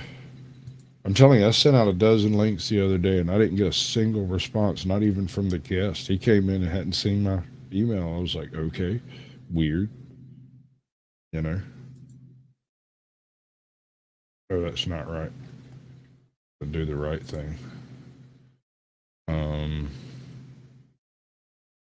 Stick around, folks, because the technical issues are part of the show. Well, days of the war, the members of Unit 731 realized that the war courts would not err in their favor and decided to destroy whatever evidence they could. And of course, this evidence began with the prisoners, who were forced to either ingest poison or be shot before the facility itself was set on fire and most of the documents and research destroyed. And as mentioned, no one who ever entered Unit 731 as a prisoner ever walked out. When Douglas MacArthur came to Japan after the war was over, he immediately heard whispers of things like human experimentation. After tracking down Ishii and the other leaders of Unit 731, they confessed that some degree of human experimentation took place, but wouldn't give MacArthur specific details. MacArthur threatened that if the remnants of 731 don't comply with the United States, then the United States would allow the Russians to judge the members of Unit 731. And I don't know if you know this, but especially right after World War II, you much wanted to be in a United States tribunal than a Russian tribunal, because Americans typically ended with prison sentences and Russians ended with rope. So a deal was struck between long walk and a short drop. That's what it ended in. And frankly, given the amount of just unmitigated brutality, I'm not sure there's any coming back from that, yo. MacArthur and the head researchers of Unit 731 that said if the researchers of 731 turned over all of their data to the United States, then they would be given full immunity. And of course, both sides agreed to that deal. Now, a couple things. The reason this deal was done is because, one, and most importantly, America was afraid of what might happen if the Russians, who shortly after World War II began the Cold War and all of that, or the Cold War began between the United States and Russia, I should say, America was afraid of what would happen if the Russians got their hand on all of that information. So it was more so done not so America could have biological weapons. I mean, we're not dropping plagues on populated cities, at least. That we know of. That's what they want you to think. But really, it wasn't so much that we could have the information as much as we didn't want the Russians to have the information. And the other reason that the deal was taken is because, not really that I think it would have changed anything, but most of the details of what happened weren't known until decades after World War II ended. Like most of the stuff I read about came out in confessions in the 70s and 80s. And while MacArthur knew that there was some level of human experimentation, I mean, the data he was handed talked about how long it took for the researchers to witness someone dying of hypothermia, right? Like, he couldn't have been totally dumb to it, but at least the brutality and methods of it, they probably weren't aware of at the time. Not that I think that would have stopped them from it, but maybe they wouldn't have given full immunity. Maybe I just like to think they wouldn't have given them full immunity if they knew the full extent, but whatever, it still happened. Now keep in mind, to the public at that time, none of this had ever happened. To the Japanese government, to the Chinese, Unit 731 was a crazy conspiracy theory if you thought anything weird was happening out there, because it's just for public health and lumber for some reason. So whenever the immunity deal was made, part of the deal was that America would keep up the lie that nothing ever happened at Unit 731, and all of the members of Unit 731 could change their name, and America wouldn't release their identities to the public. So after taking notes, folks, that happened. That's a thing.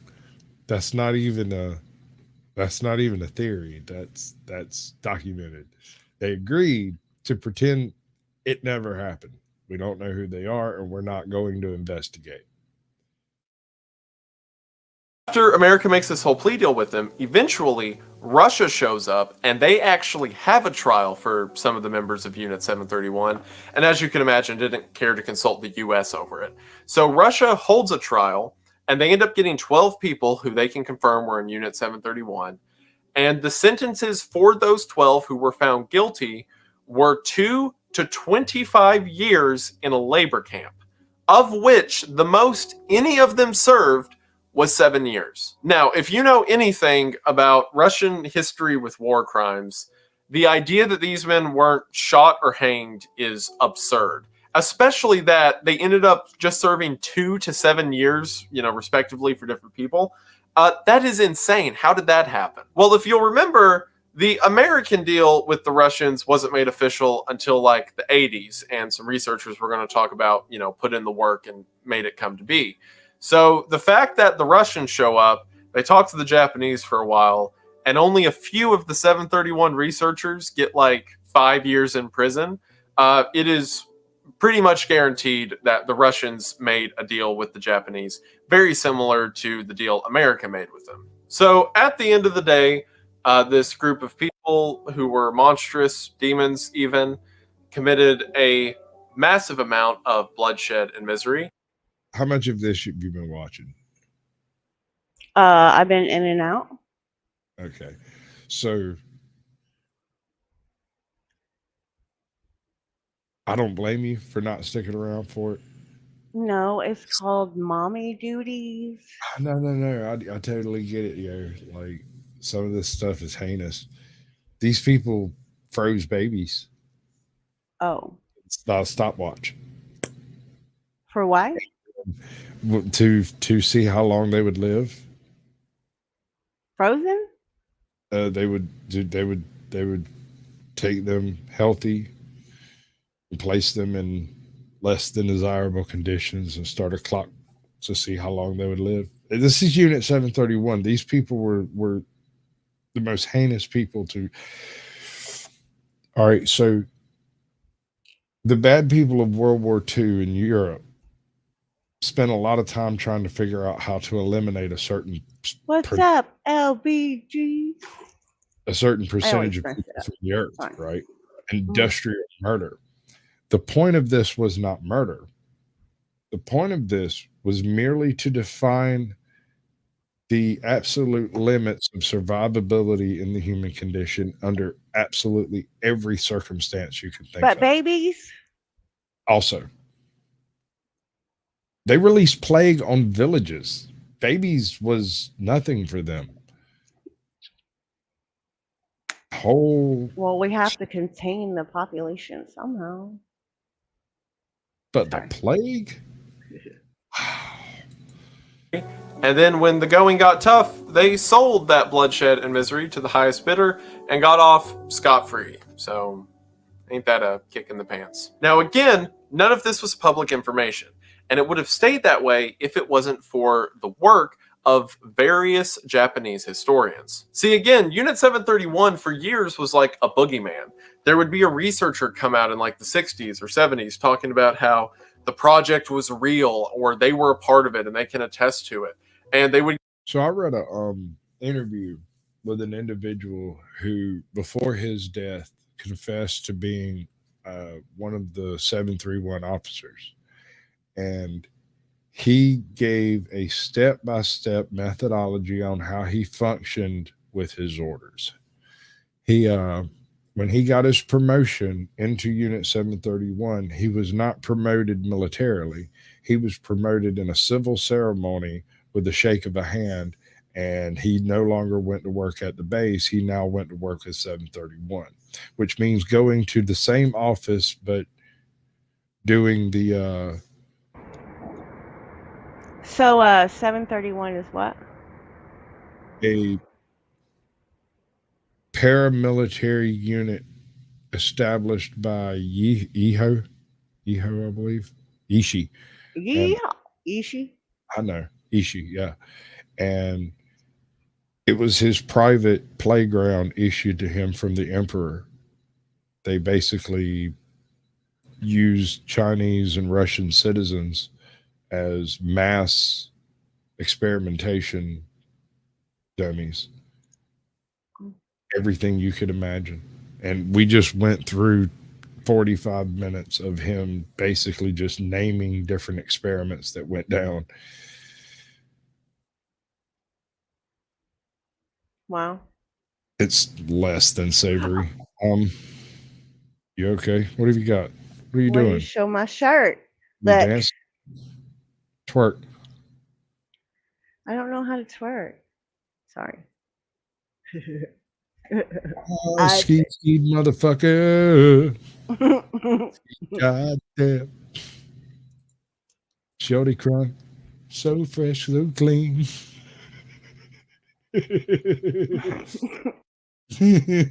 I messed it all up. I came to this club about 50 damn times. Can I play with your panty line? Would get laughed off by the media, saying that they were just some creepy conspiracy theorists. Historians pulled various records in Japan that supported the government's sanctioning of Unit 731. And in 1983, a historian published his findings and was told by the Japanese Board of Education that he should take those findings out of textbooks because it's not backed historically. So these historians went to the United States, and now, because everything's declassified, went through various records and found MacArthur's. Okay, so let me explain. Let me do this. Let me do this because a lot of people miss this part. They were so successful at pretending it didn't happen that the government functionaries responsible for keeping the secret did not know that it had taken place or that it was secret. And so when documents were declassified under the usual time frames, these documents were declassified because the system that forgot it was so effective at not having those records. Dumbasses.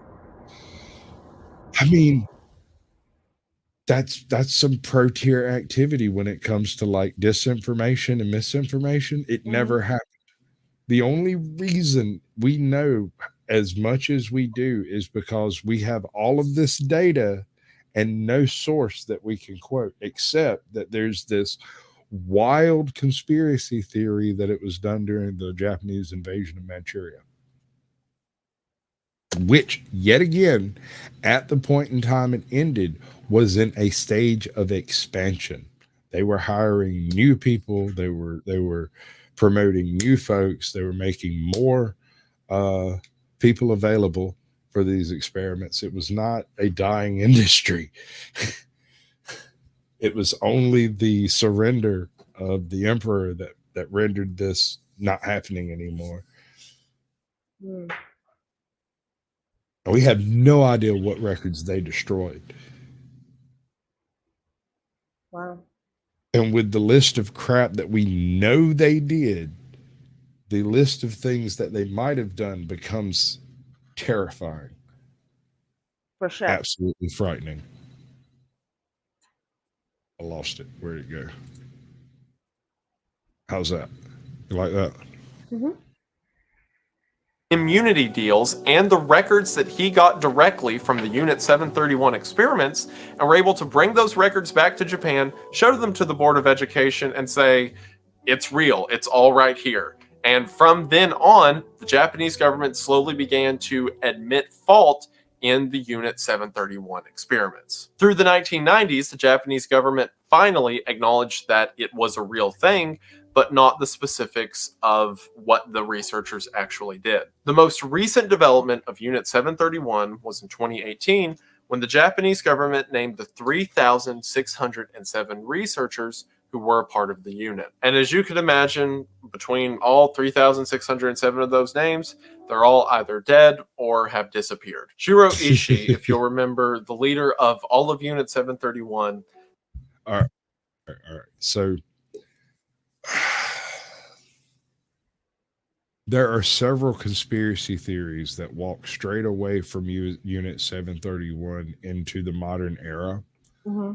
Like the idea that some of those people absconded away with a significant portion of Manchuria's wealth and went and hid in places like Iran, Syria, North Africa, Venezuela, Ecuador, US.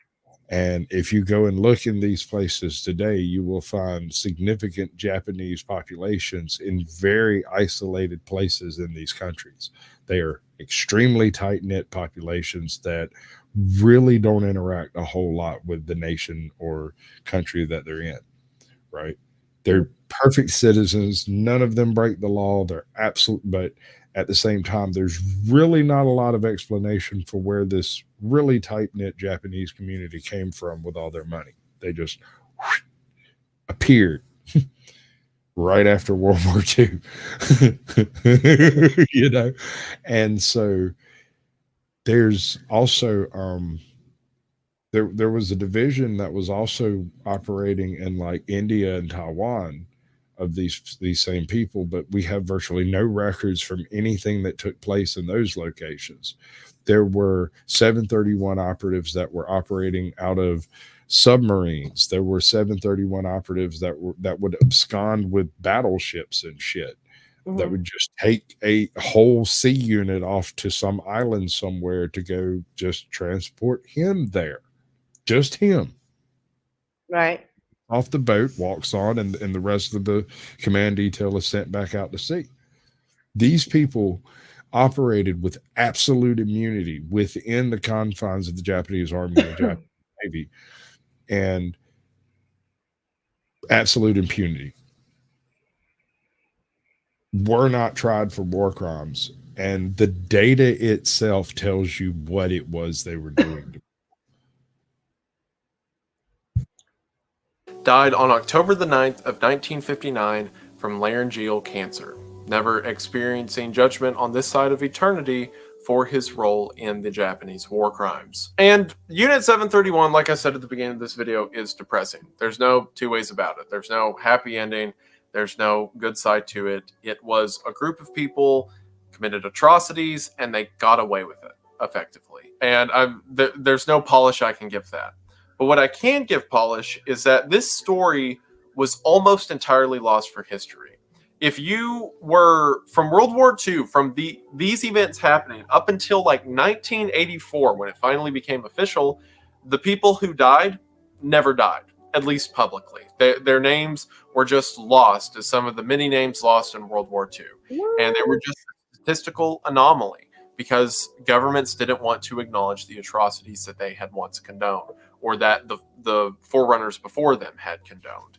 And of course, obviously, I don't mean any of my critiques of the Japanese government during World War II to apply to now. But again, that was less than a century ago. It's hard to think about that humanity is capable of that kind of evil and that kind of justification And for so that kind of quickly. evil. But the point I want to bring out, the one light in all of it, I could say, is the people who would not be quiet. The people who kept learning, who kept digging, and now we have names of the perpetrators, and we have death of the victims. We have cause of the victims. And while it doesn't make it right, and the suffering still happened, it gives some meaning to it. Their names are not simply lost; they were taken. And hopefully, by understanding why they were taken and what great evil led to it, we can prevent tragedies like that from ever happening again. And like I said, Unit 731 is a heavy story, but it's one that I think should be told. Not one I enjoy telling. I didn't have a good time recording this, I'll be honest. But So I sat down and I tried to write a script to tell what this gentleman's just done. Mhm. And I would get 5 or 6 pages in, and I'd just throw the damn book into a closet somewhere and forget about it, because when you go into the list of documentation and statistics that was made available, and the sources can't be cited because the experiment that it derived from never occurred officially, and yet the data is ironclad and solid. You can, if you had the capability of testing it today, it would be accurate. So you know these things took place. Mhm. And the only reason we know anything about the parts we know about is because a handful of basically documentarians couldn't source a little bit of data. Their Amazing. statistics were wrong because the source didn't exist. That's wild. It is. And what do you do with that, right? Because you'd figure people would care about each other more, but that's just not the case. And you can try to blame borders, you could try to blame races, you could try to blame ideologies, you could try to blame class systems, The motherfucking government. Shit. governments, but it's just people. People are naughty. They're always naughty. And the longer they're allowed to run rampant and the more freedom and authority they're given, the more rampant they run. Right. People prefer privileges over rights. That is an interesting statement. Say that again. People prefer privileges over rights. People prefer privileges over right. Hmm. But why? Why? Because that's a spoiled nature in which the government has infatuated in our minds. We got to have that cell phone. Oh no. We got to have You know, just yeah. You got to go to the Cracker Barrel. You got I've to been get to that the latte. Cracker Barrel. I got to do my Pilates. I need to talk to my trainer, my Yeah. personal trainer, and then my self-help guru that I'm donating to. Sweet. Is this normal? I mean, because that shit crazy to me, dude. If you're gonna do it, right? Right. So But I don't. those are all privileges. Like if you were told you had to pick between that and your First Amendment. Oh no, I'm going with my First Amendment every single day of the fucking Well, week, all day you're long. a smart one, but not many people would do that. They would No, rather have their cell phone than have freedom of speech. I'm an asshole, and the First Amendment protects me too. Privileges and benefits. Yes, there you go. Right. I prefer my rights. I'll take my rights every single time. My Fourth Amendment is one of the most valuable things to me. My Fifth Amendment is pretty good. Second Amendment is probably the singular most important and abbreviated amendment there is. But You you hear know about what what they George is doing? each mean. You know what I mean? Like people might Here- know what the amendments are, but they don't know what they stand for. Do you hear what George is doing with the teachers? Uh, explain. All right, so the teachers in Georgia are being offered a $10,000, or at least the law's going in to be voted on, but Uh-huh. they're offering $10,000 to take full safety courses on pistols and to carry their personal weapon at school. Right on. Amen. Hallelujah. Let me make this. They're not being forced, right? It's just No, being no, no. offered. Okay. You have to go do this full testing and everything in order to be permitted to do Right. it. And fine. And there's some monetary incentive. But here's the thing. My sister is one of the most amazing pistol shots I've ever seen in my life. Right. I have seen her do absolutely miraculous things that blow my mind because she felt like it. Okay. Things like flicking a nickel in the air, drawing and shooting it, and just blasting that bitch in the middle of next month somewhere out there on the other back 40. Is she one of those like under stress though becomes like Yeah.